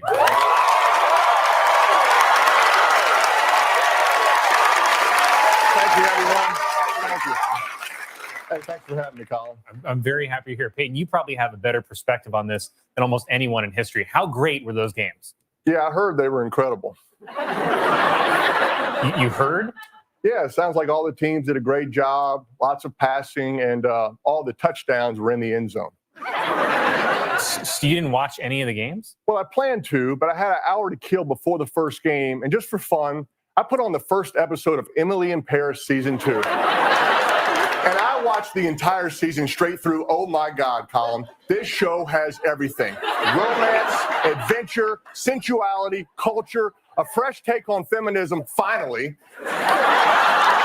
Not to mention a culinary tapestry so rich, I can only describe it as food porn.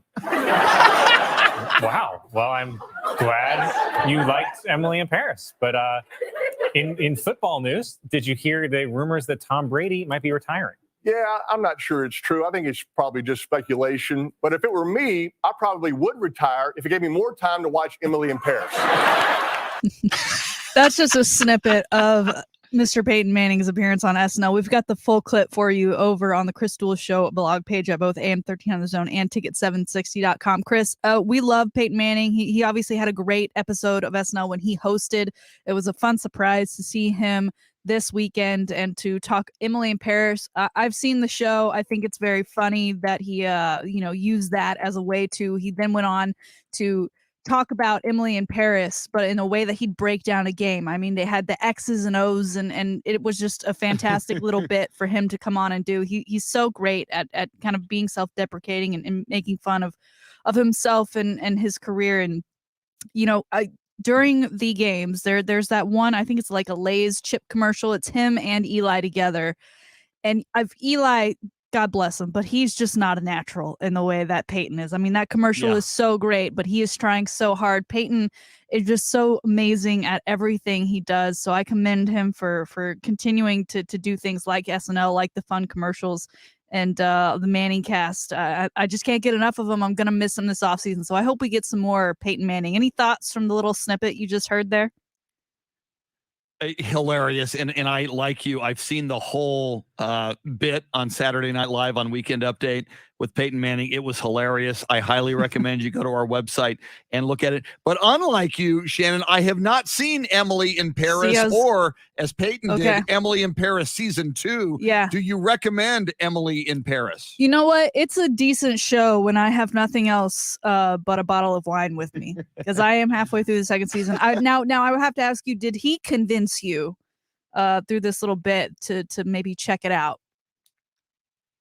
I am always looking for new programming on the streaming services. So, I mean, yes, I am taking Peyton Manning and your recommendation. I am going to check out Emily in Paris. I mean, but like Peyton, I'm going to start with season 2. Okay, yeah.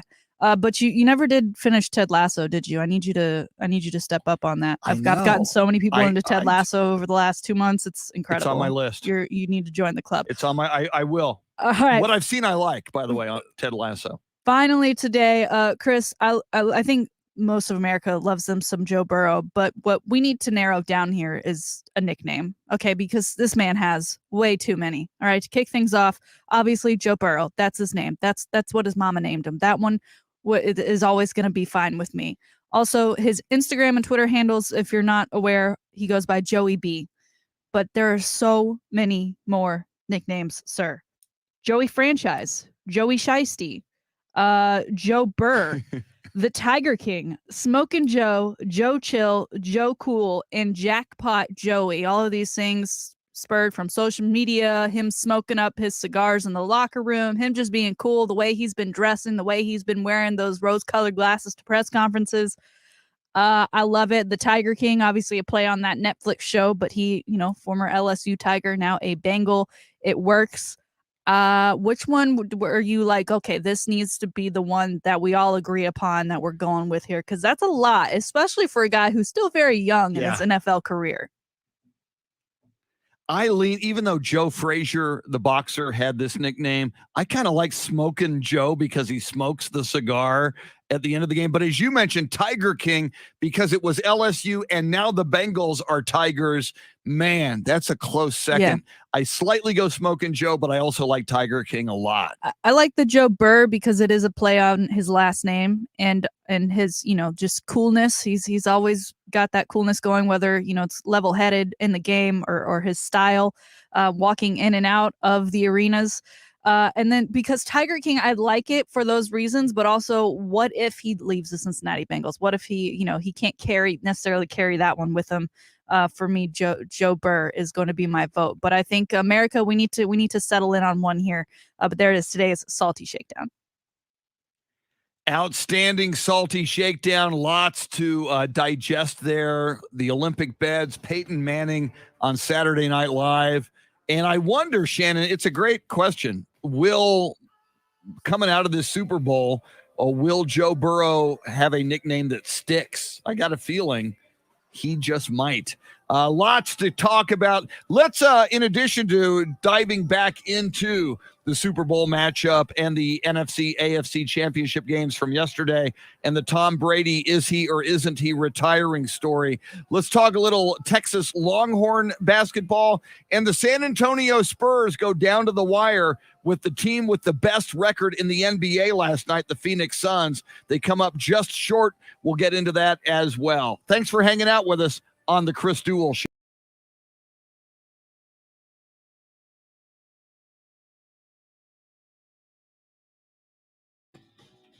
All right, final hour.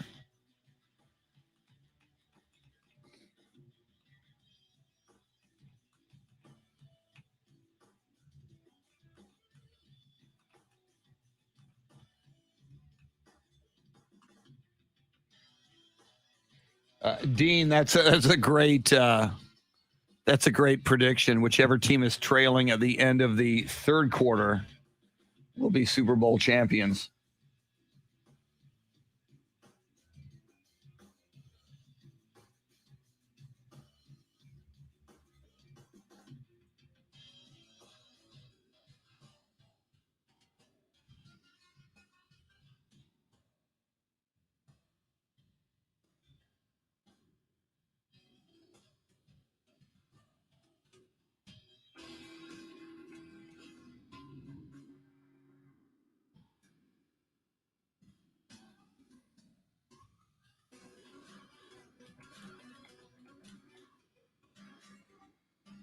All right.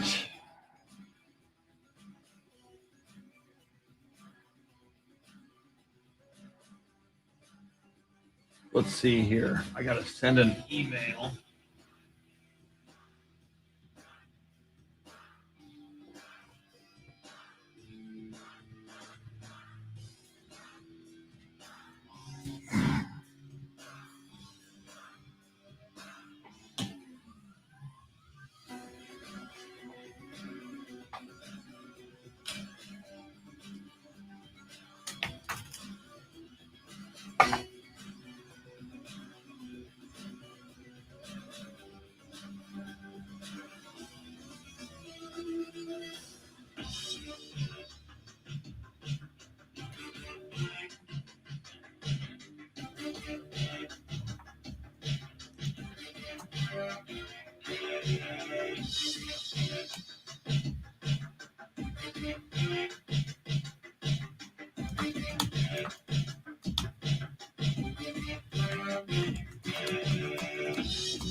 Followers. Breaking news, 14, beautiful. No LeBron yet, but there's still hope. That's coming. Axel, remind me on your Joe Burrow prediction. Where was it, man? What did you say?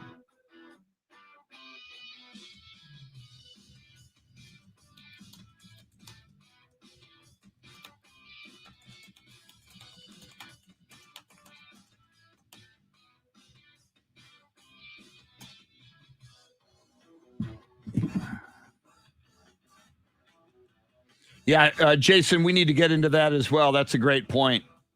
Raiders hiring Josh.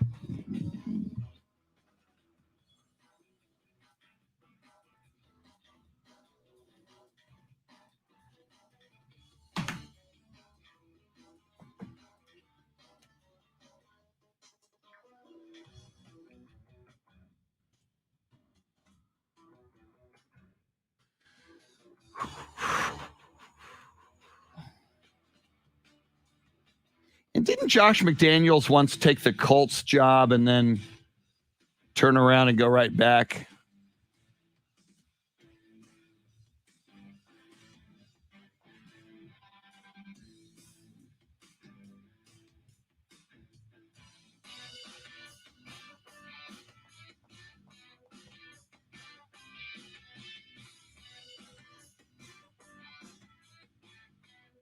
Yeah.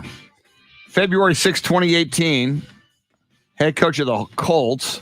He withdrew from the position the same day.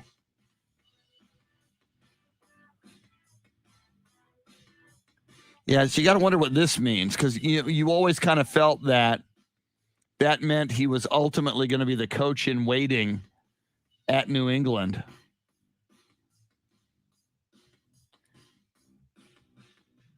John, probably not. I love Jeremy, but, we have kind of, I know he's out there somewhere. We kind of lost track of him now that he's no longer with the show. But Love him. Loved his picks. But I don't think he plans on calling in. If he does, we'll certainly take his call.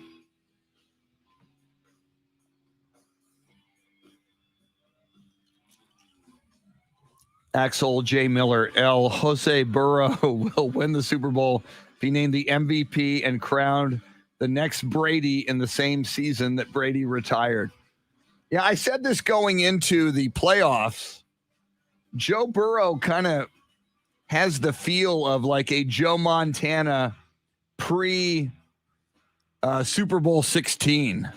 You know, like he's a young guy who's got the it factor, who seems like he's going to be a big deal in the NFL.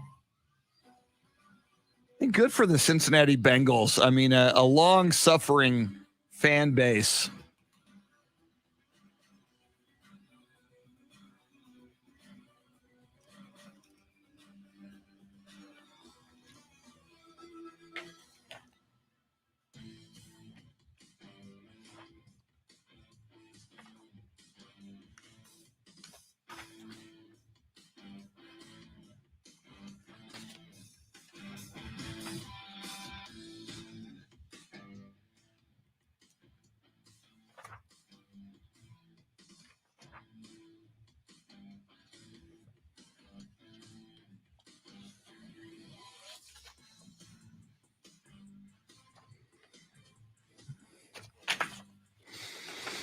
Jason, I would not have heard that because I don't listen to that radio station, but God love Tanner.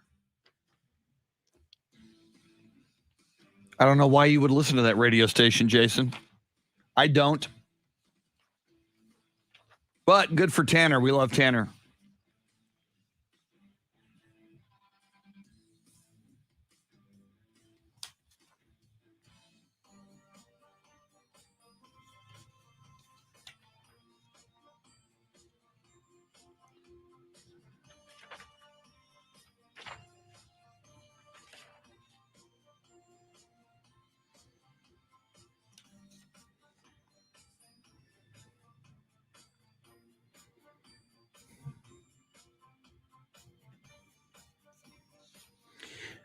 Richard McBroom, I was for a while the PA announcer for the San Antonio Scorpions, and so I have been to some Crocketeers tailgate parties at Toyota Field I just haven't had a chance to make it out to SAFC games. Wow, fans blaming Giselle for Tom Brady's retirement.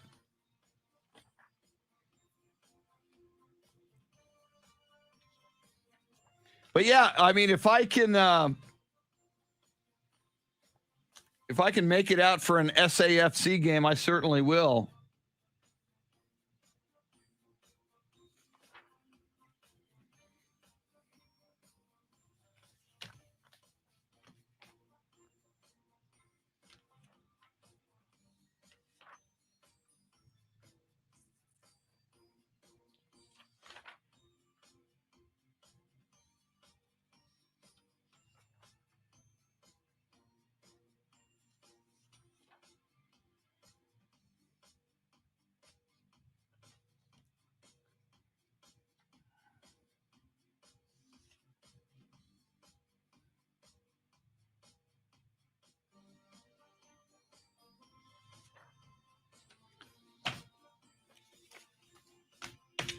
And by all accounts, San Antonio FC doing very, very well.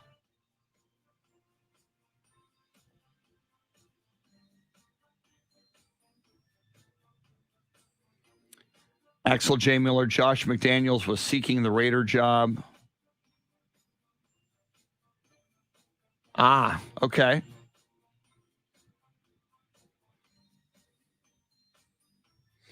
Can Josh McDaniels lure Tom Brady to the Raiders? Brady with 1 year left on his contract with Tampa Bay. I don't think that would happen, but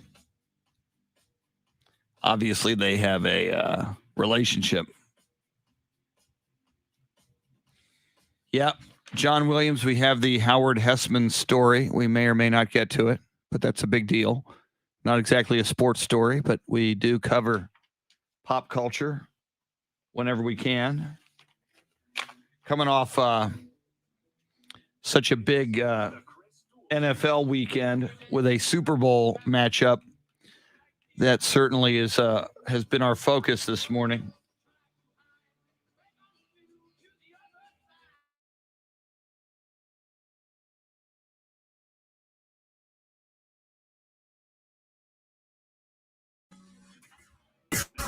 Now,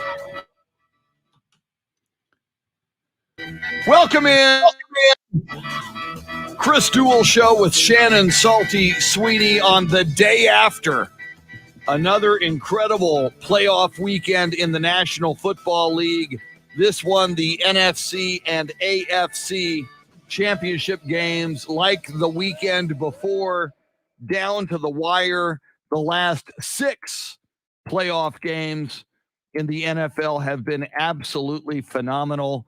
Welcome in. It's the Chris Duel Show with Shannon, Salty, Sweeney, Dave AFC, a newly minted Twitter dude, Twitter participant, Twitter. Have you now you're on Twitter. Have you tweeted yet, Dave? No, I AFC? haven't. No, I've just been observing. So you're a lurker. I'm a looky-loo. You've got followers now, though. You have to start tweeting or you'll lose them. They want to know what I'm you up have to 14. say. 14. Yeah, I'll get there. And you need when are you going to do a profile pic, man? That's just weird. That'll be later this week. Later this week should be like later this hour. You got to have a profile pic or else you're just weird. that kind of explains everything. Okay. That explains my whole life. Yeah, there is that. So, all right. In this hour, as we've been talking about all morning, as God intended, the Super Bowl, Bengals, Rams, and all that it means. Tom Brady, the announcement he was retiring, but it wasn't his announcement. It was mainly Adam Schefter and some others. We will get into that.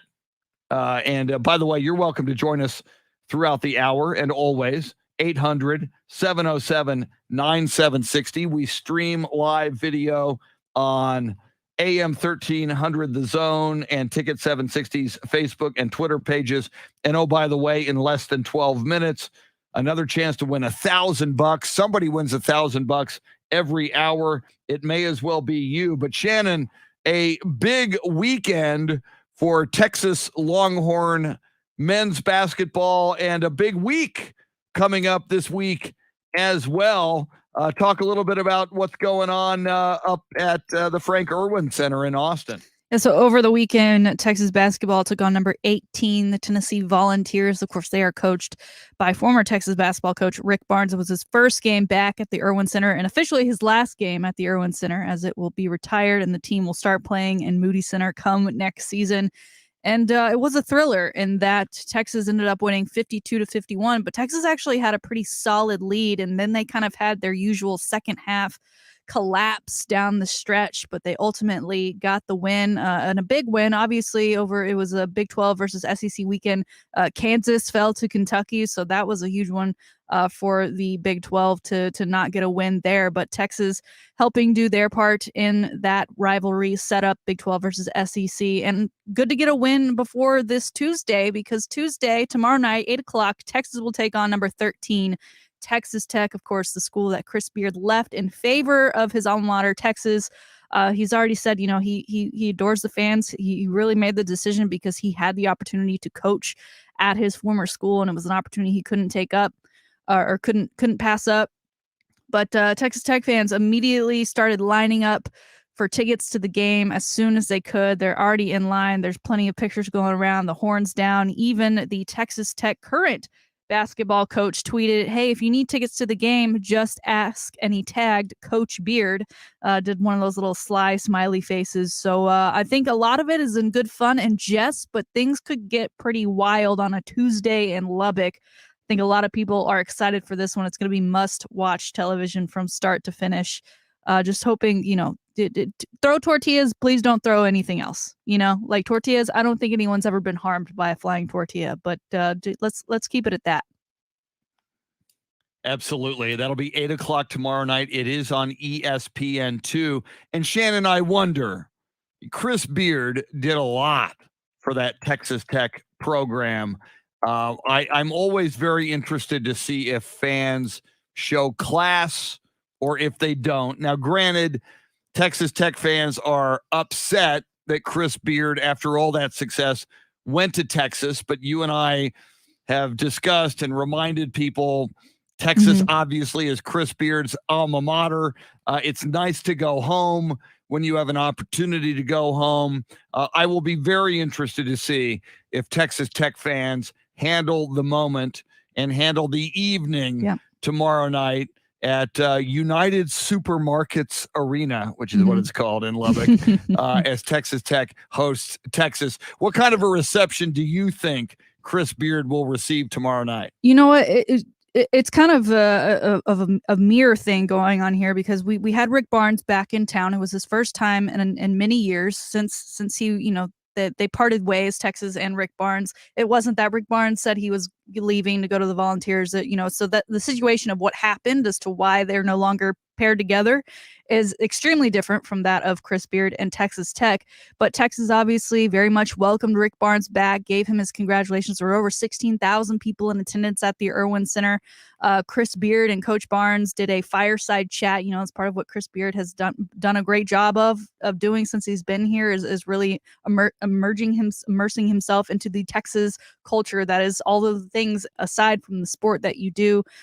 So it was a great moment. I don't think we'll get that kind of thing for Chris Beard, but you think of what Rick Barnes did at Texas. He had TJ Ford and they went to the Final Four. Chris Beard took his team to the finals of the March Madness tournament, right? I mean, you have to still be thankful to him in some ways, right? You didn't get that preseason ranking because he left and went to Texas. You got that because of what he's done for you before. So I would hope, and I'm sure that the school itself will greet him with open arms. There probably will be a video of some sort, but I'm not going to be surprised if the student section is a little rambunctious and still very hurt and upset, especially if, Texas Tech really beats down on Texas. I don't know how this game is going to go.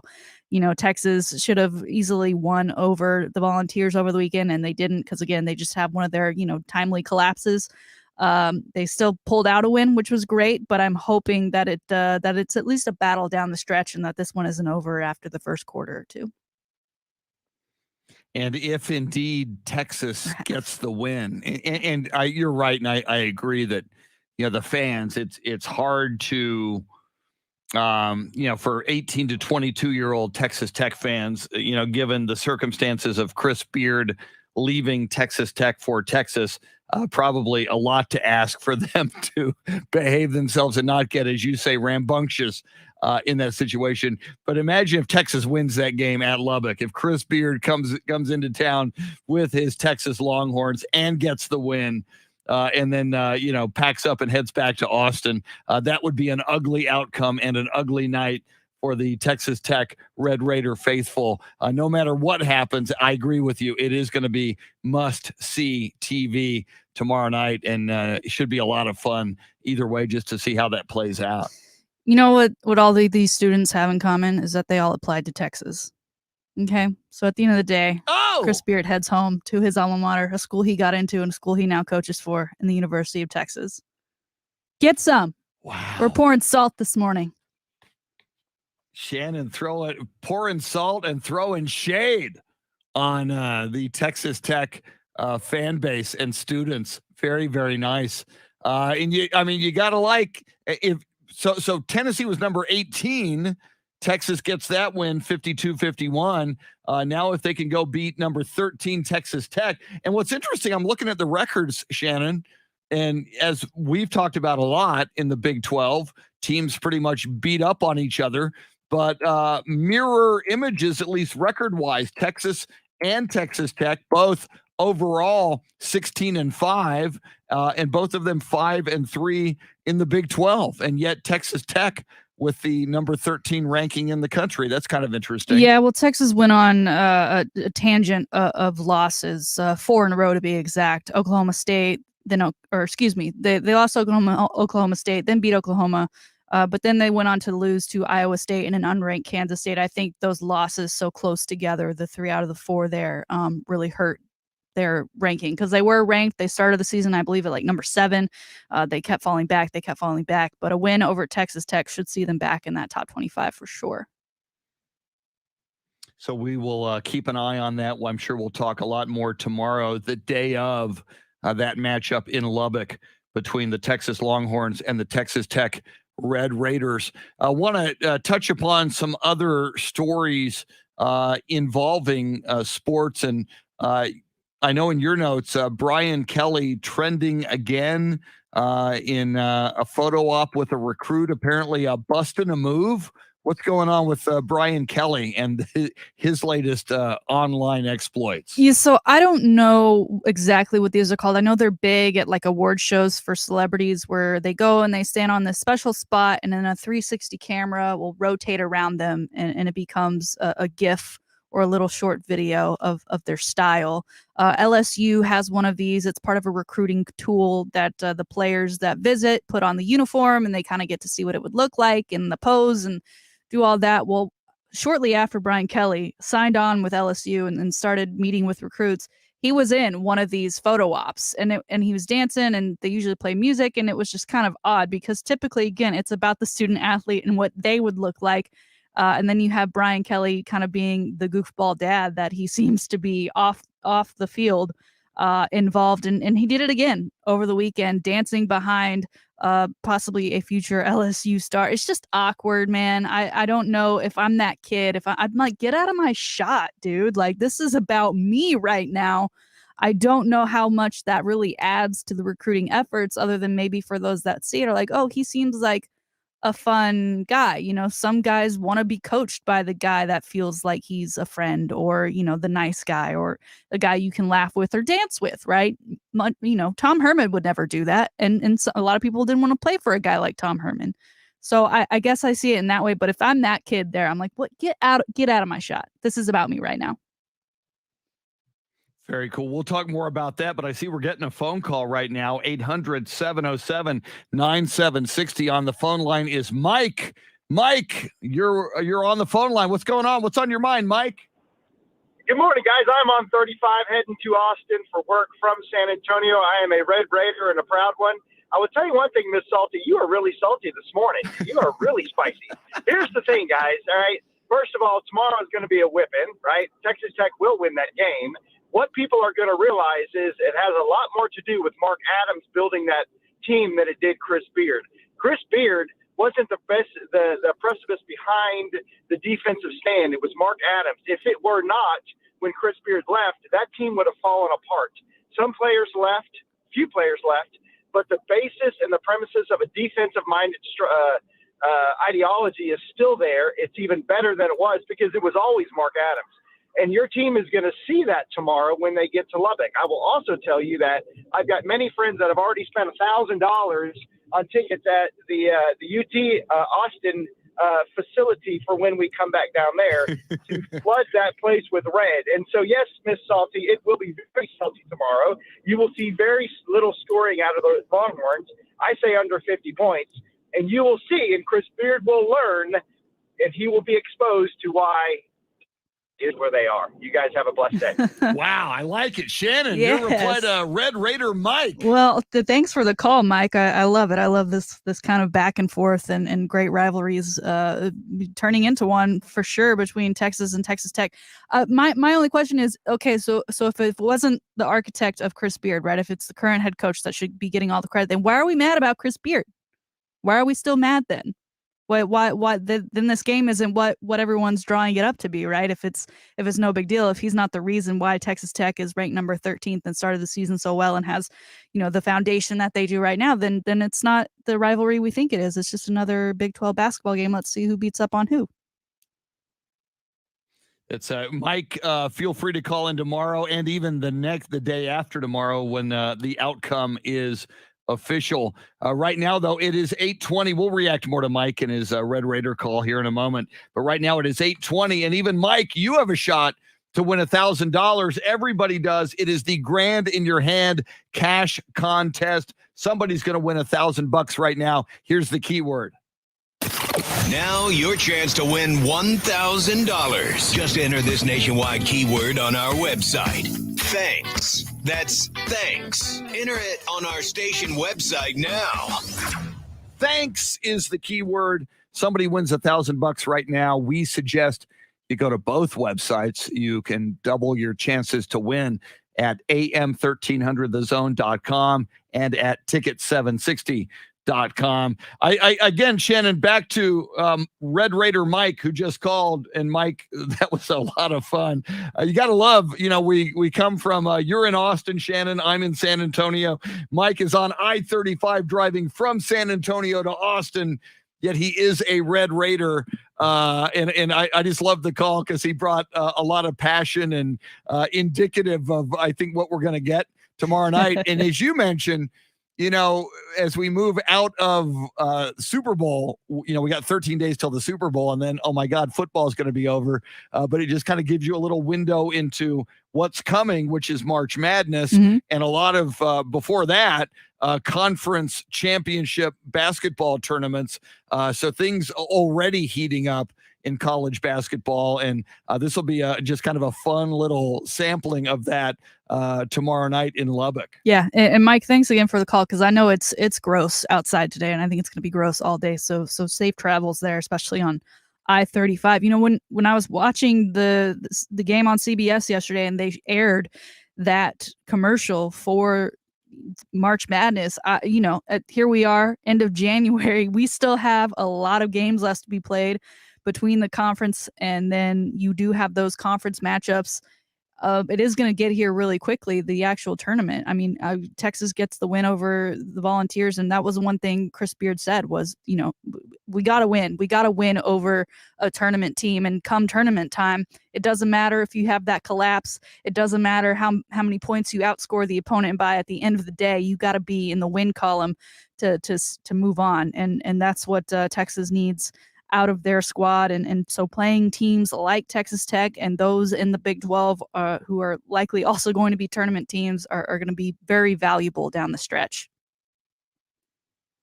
And just you mentioned gross weather up and down I-35 this morning, Shannon. I'm looking at the weather forecast for later in the week. Thursday, low 20s for a low. Friday, low around 21 degrees Friday morning. Saturday, low 25. Sunday, low 27. And that's just like the beginning of February. I can't handle cold weather, Shannon. I'm already cranky in the mornings. You add 20 something and low 20 degree temperatures. It's only going to get worse later in the week. Yeah. I'm just saying, I'm not looking forward to that. Well, they sent me the home kit so I can do the show from home, but I haven't I've looked at it to look at what's in it, but I haven't taken it out and set it up and done that whole thing because I feel like that's asking for it.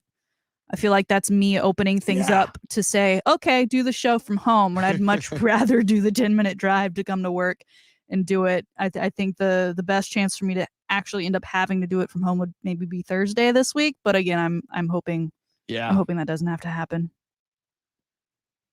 Yeah, I got to start pulling out my hoodies and my layers of warm clothes for later in the week. Diving back into some sports talk. Obviously, the outcome of the AFC and NFC Championship games yesterday.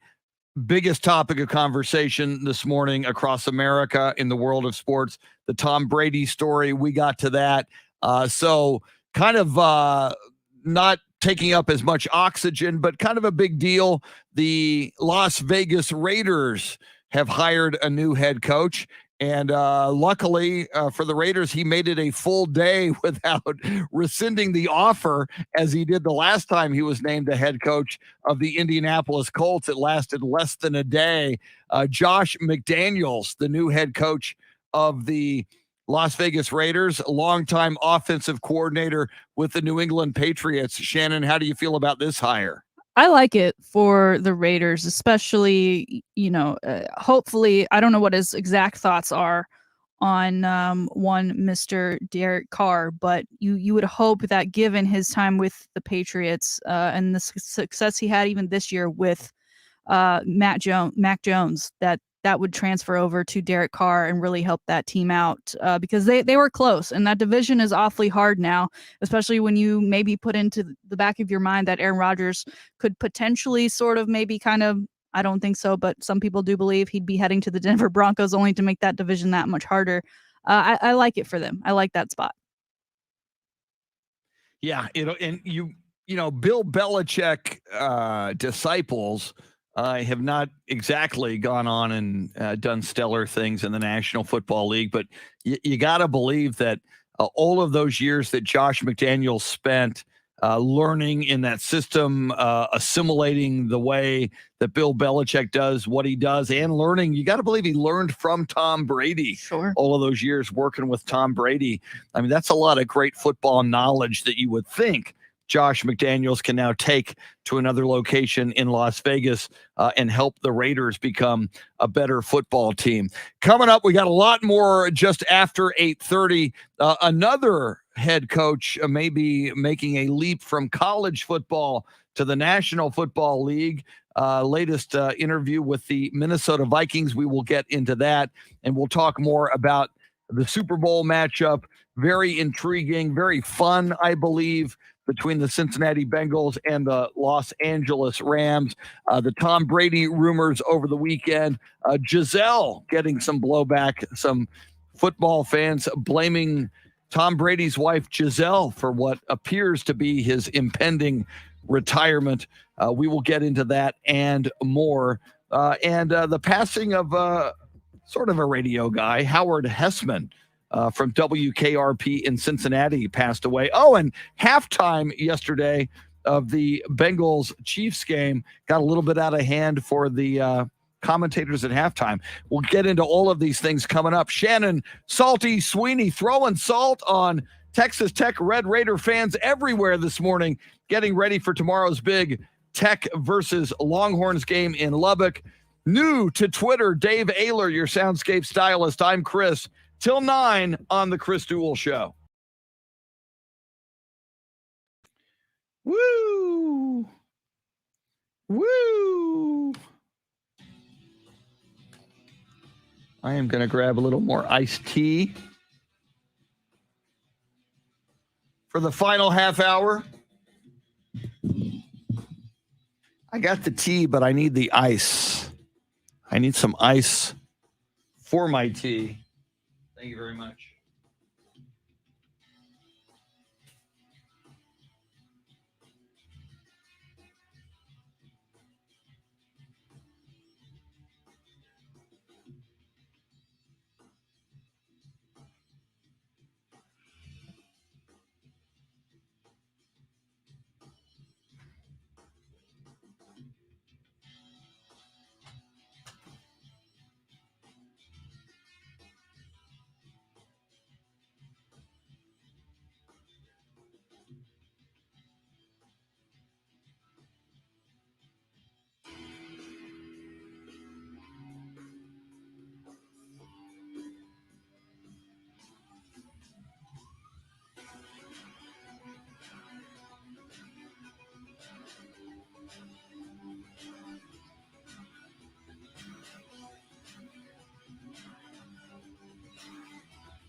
Frank Ramirez, good morning.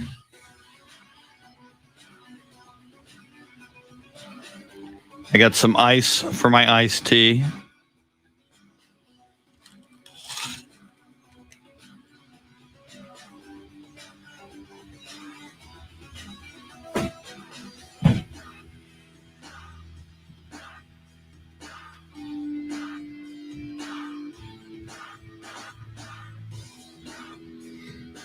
Chris, you want to start with the Howard Hessman thing? I'll come back with the WPRP thing. Sure. Now, what do you have on him, audio wise?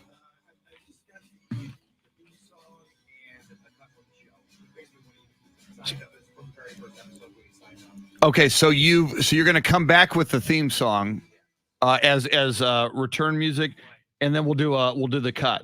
Okay, cool. And then you still have that cut from halftime. I may have to because I didn't see halftime, so I may have to talk to you about that. You and Shannon. I mean, so basically, the music was so loud that they had a hard time doing their thing. Okay. Okay.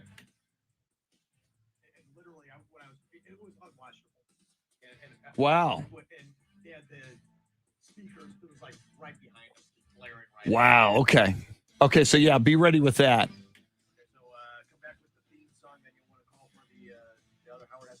Yeah, we'll do that out of the gate pretty quickly, and then we'll move into that other story, halftime. Leo Zambrano says, excuse me, sad news to report the iconic Leon Springs Dance Hall has been demolished. I didn't know that, man. So many memories now dust in the wind. Yikes. I was just driving by that a few weeks ago on the way to Fredericksburg in December. And I looked over, heading out I-10 and saw the Leon Springs Dance Hall. Sorry that has gone by the wayside.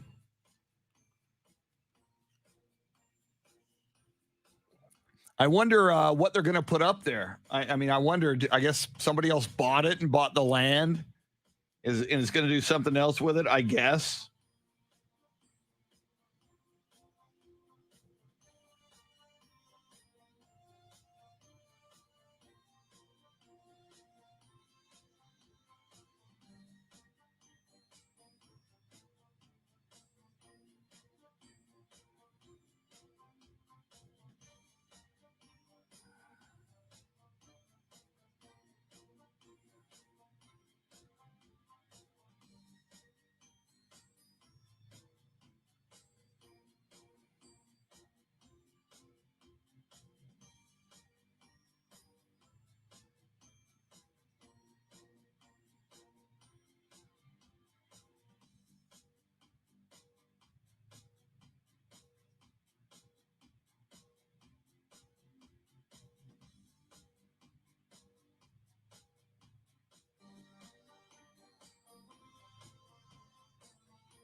That's funny. Jason, it's becoming an Applebee's. Leon Springs Dance Hall is becoming an Applebee's. Of course, that's a joke. Funny joke. Whoa, Leo says they're building a Texas Roadhouse restaurant. Yikes. Gordon says the interstate, easy for me to say, the Interstate 10 expansion robbed the Leon Springs Dance Hall of much needed parking. Yeah, that's too bad, man. That was an iconic place. I hate to see that go. All right, here we go.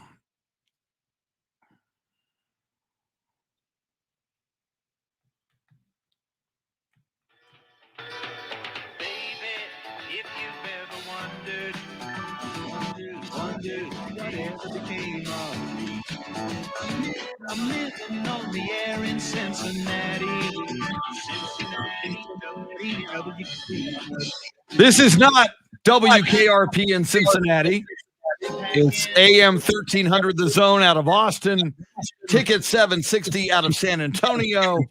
But there was some WKRP in Cincinnati yesterday. Howard Hessman, the iconic radio DJ on the TV show WKRP in Cincinnati, passed away at the age of 81. And Dave Ayler, I saw that yesterday somebody sent me that before the Bengals Chiefs game, and I said that's a bad omen for the Bengals. But as it turned out, the Bengals won, of course. Now they went for the Dr. Johnny Fever. But first, before we have a little clip, Shannon, have you heard of WKRP in Cincinnati, the sitcom? It was way before your time. Dr. Johnny Fever for Howard Hessman. Any idea? Have you heard of any of that? No, sir. No, okay. Not familiar. It's understandable. I mean, even late 70s might have been late 70s instead of early 80s. Yeah, I think it was late 70s. I think it went off the air in the early 80s, but it started in early 70s. So you have the sign on of Dr. Fever here. Is what do we have going on here? We got a little audio to honor him. You got Johnny. Dr. Johnny Fever, and I am burning up in here. Woo! We are all in critical condition, babies. But you can tell me where it hurts. Howard Hessman passes away at the age of 81. We just wanted to pass that along. And the best one is the pilot episode when the program director comes there and he's going through this, talking to everybody in the station, and Johnny starts talking about all the stations he's been fired from. And he got fired from a station for saying booger on the air. Because next thing I know, I'm in Amarillo hosting a garden show. Very nice. And the one question I get all the time is that show really like radio in real life? I go, it's pretty darn close. Which is amazing, because so often something that is a sitcom is nothing like the real thing. So for WKRP in Cincinnati to have been so close is kind of cool, and that was a huge hit. I now have it in front of me. Thank you, and you provided this, Dave Ayler. WKRP in Cincinnati ran 1978 to 1982, which is amazing. It seems because of reruns. It seems like it was longer than a 4-year run. There you have it. And you always remember Les Nessman at Thanksgiving when the Turkey started bombing the shopping mall. One of the most memorable episodes. As God is my witness, I thought turkeys could fly. Meanwhile, yesterday, Shannon, speaking of Cincinnati, halftime yesterday at Arrowhead Stadium between the Bengals and the Kansas City Chiefs. Now, I did not watch halftime because I knew I had to go do the Spurs broadcast. So I thought to myself, I'm going to take my shower during halftime. Plus, it was 21-3, and I knew I'd come back and watch the second half. But Chiefs are going to win this. I mean, I went and began taking my shower before the Bengals late that touchdown in the second half to make it 21-10. Shannon, did you catch halftime at all of yesterday's Bengals Chiefs game? You know what, Chris? I did. And just before halftime, as the clock was winding down, they panned over to the CBS tent that was on the sidelines and talked about how it's, like a transformer of sets, that it goes up 2 stories and it comes down during the game so those in the front row can see the action on the field. And it kind of felt ominous of like, that is very close to the action. And then I started thinking, like, this is a championship game. There's often performances. I wonder how that's going to work, right? And then they cut to break. They come back. We are live on the set of the field. There's nothing behind them, right? Sometimes ESPN Game Day will kind of have a screen of sort, right? And not that those are sound deafening or whatever, but it's a little added protection.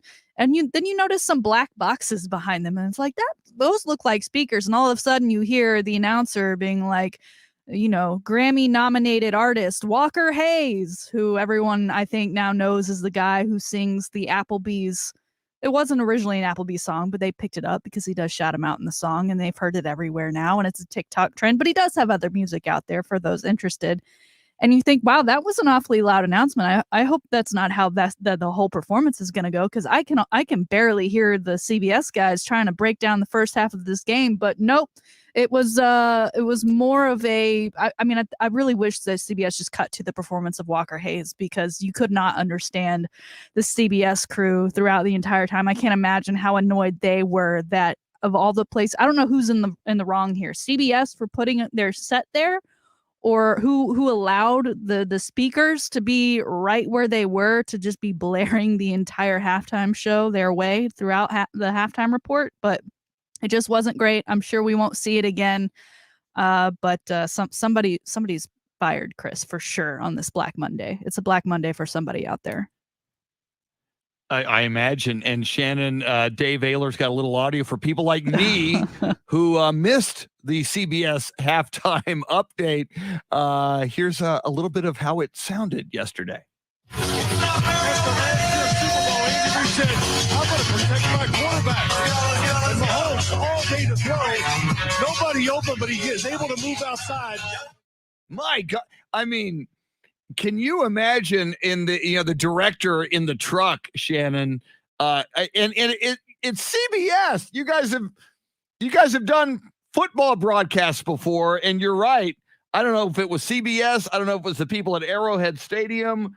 Heads are rolling somewhere, as you mentioned, Shannon. It's Black Monday for somebody, but I mean, you think of something as big as the AFC Championship game, just one step below the Super Bowl, and to screw up a halftime broadcast like this is mind-blowing. I mean, if they did this in a regular season game, and granted, you don't have the panel on the field for a regular season game. Right. I know they're in the studio, but it's still mind-blowing that in 2022, CBS could so blow a halftime show to where you can't even hear the audio of the panel. Right, because they do walkthroughs for things like this for both the halftime performers and the TV setups, and things are typically, you get a chart of where everything is going to be on the field. And I don't know if the speaker was left out and that was a surprise to everyone, but it was just so bad, especially for, you and I, obviously radio, audio, very huge. I mean, that is the one thing that we're like, if we get anything correct, it needs to be the audio. Here at Austin, our studios are very new. They're still being worked on as we speak. And one of the things that happened for us last week was they put in new doors, because the doors they put in originally, studio doors are heavy and they're supposed to make the room soundproof. The doors we originally had left, they were almost like bathroom stall doors in America. You could see out of them. You could hear people and you could make eye contact. So they put in new doors, and it just makes a world of a difference. I mean, I remember early on when I got here having to message you guys on the side of hey, there's someone across the hall and they're being really loud right now. If we're having an issue, feel free to turn my mic off so we're not getting that sound coming through. I mean, I just feel like I'm constantly aware of those sound noises. So I immediately picked up on it during this broadcast and can't believe someone didn't catch this beforehand or try to do anything, cut away to clips, whatever, send it back to the studio, do something, because it was just awful. My goodness. It'll be interesting to see if we learn more about any of the heads that might roll in the aftermath of that debacle of a halftime on television yesterday on CBS from Arrowhead Stadium between the Chiefs and the Cincinnati Bengals. One other thing we certainly want to get to, Shannon, involving the National Football League. The Minnesota Vikings are one of those teams out there looking for a head coach. We mentioned earlier Josh McDaniels yesterday. It was official made over the weekend. The Las Vegas Raiders hiring Patriots offensive coordinator Josh McDaniels as their new head coach. What do we know now about who may be the next candidate to interview for the Minnesota Vikings job? The one and only Mr. Jim Harbaugh. Apparently, he's going to take that interview. He's made Michigan aware that he is taking that interview. I don't know if it's, Michigan cold, Vikings cold, or what else. I mean, it's not surprising he's getting interviews. I'm almost surprised he hasn't had more, at least that we've heard about. But also what I love about it is if Jim Harbaugh goes there, I don't see him putting up with a Kirk Cousins. I see Kirk Cousins no longer being a part of that franchise, or at least playing for that franchise. If a Jim Harbaugh goes there, that'll be something interesting to watch, because then, that just turns into an entirely new coaching search for Michigan and the implications that could have after they have a playoff worthy season. I also think it's interesting you mentioned Josh McDaniels, former OC of the Patriots, taking on that Raiders head coaching gig. Bill O'Brien's name now being tossed around to return to the Patriots as the OC. Of course, he went to the Saban boot camp, and maybe, I guess, because he probably wants to be in the NFL more so than college, may go back to the Bill Belichick boot camp and see if his career can be revitalized in any way. And you got to wonder, and that does now make sense, given Bill O'Brien's history with Bill Belichick and the Patriots.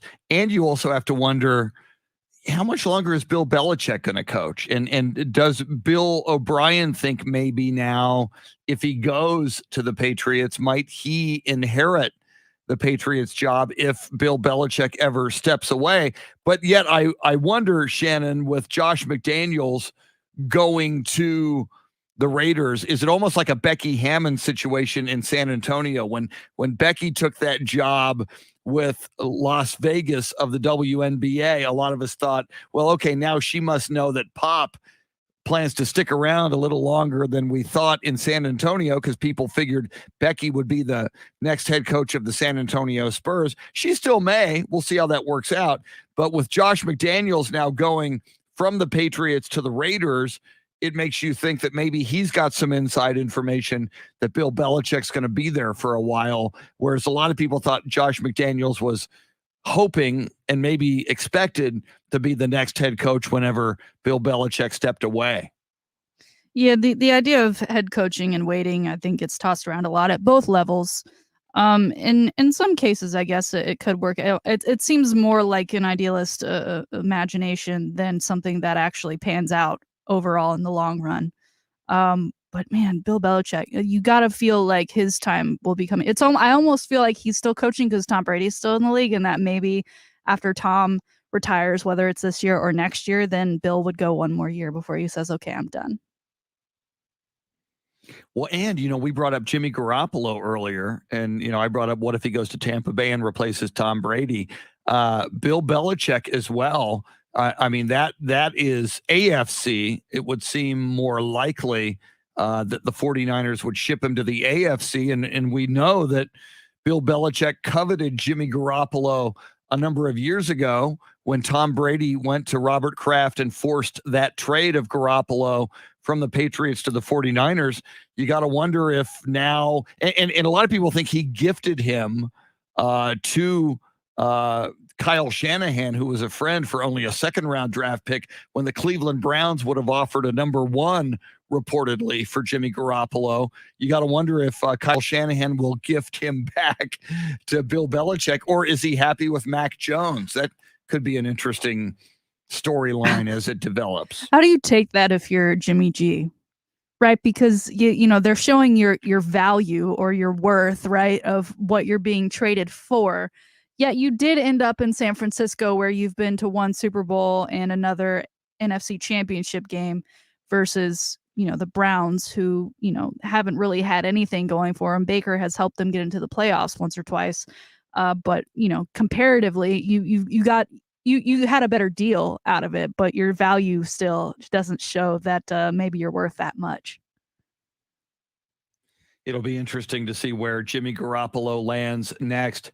Shannon, Salty, Sweeney, outstanding Monday as always. Tomorrow, game day. Texas Longhorns in Lubbock to take on Texas Tech as Chris Beard returns to Lubbock. Should be a fun day tomorrow. Yeah, if you're a Texas fan, call in. I want to hear from you. I want to gauge your excitement and your hatred towards one another, if you have any. Sports hate though. Sports hate. Let's keep it cordial. Sports hate. And Shannon will throw salt and shade your way. That's right. If you're a Texas Tech fan tomorrow. Dave AFC, how many Twitter followers are we up to? Last I count was 14. 14. We'll get that in up double to, digits. Get that up to 24 by tomorrow, including LeBron James, I hope. So thank you, Dave. Thank you, Shannon. Have yourself a great Monday. Start pulling out your winter clothes for later in the week. Apparently, it's going to get a little chilly later in the week. Lots to talk about. We'll keep an eye on sports for the next 21 hours. See you tomorrow, everybody. All right, y'all. Have a great Monday and adios, amigos.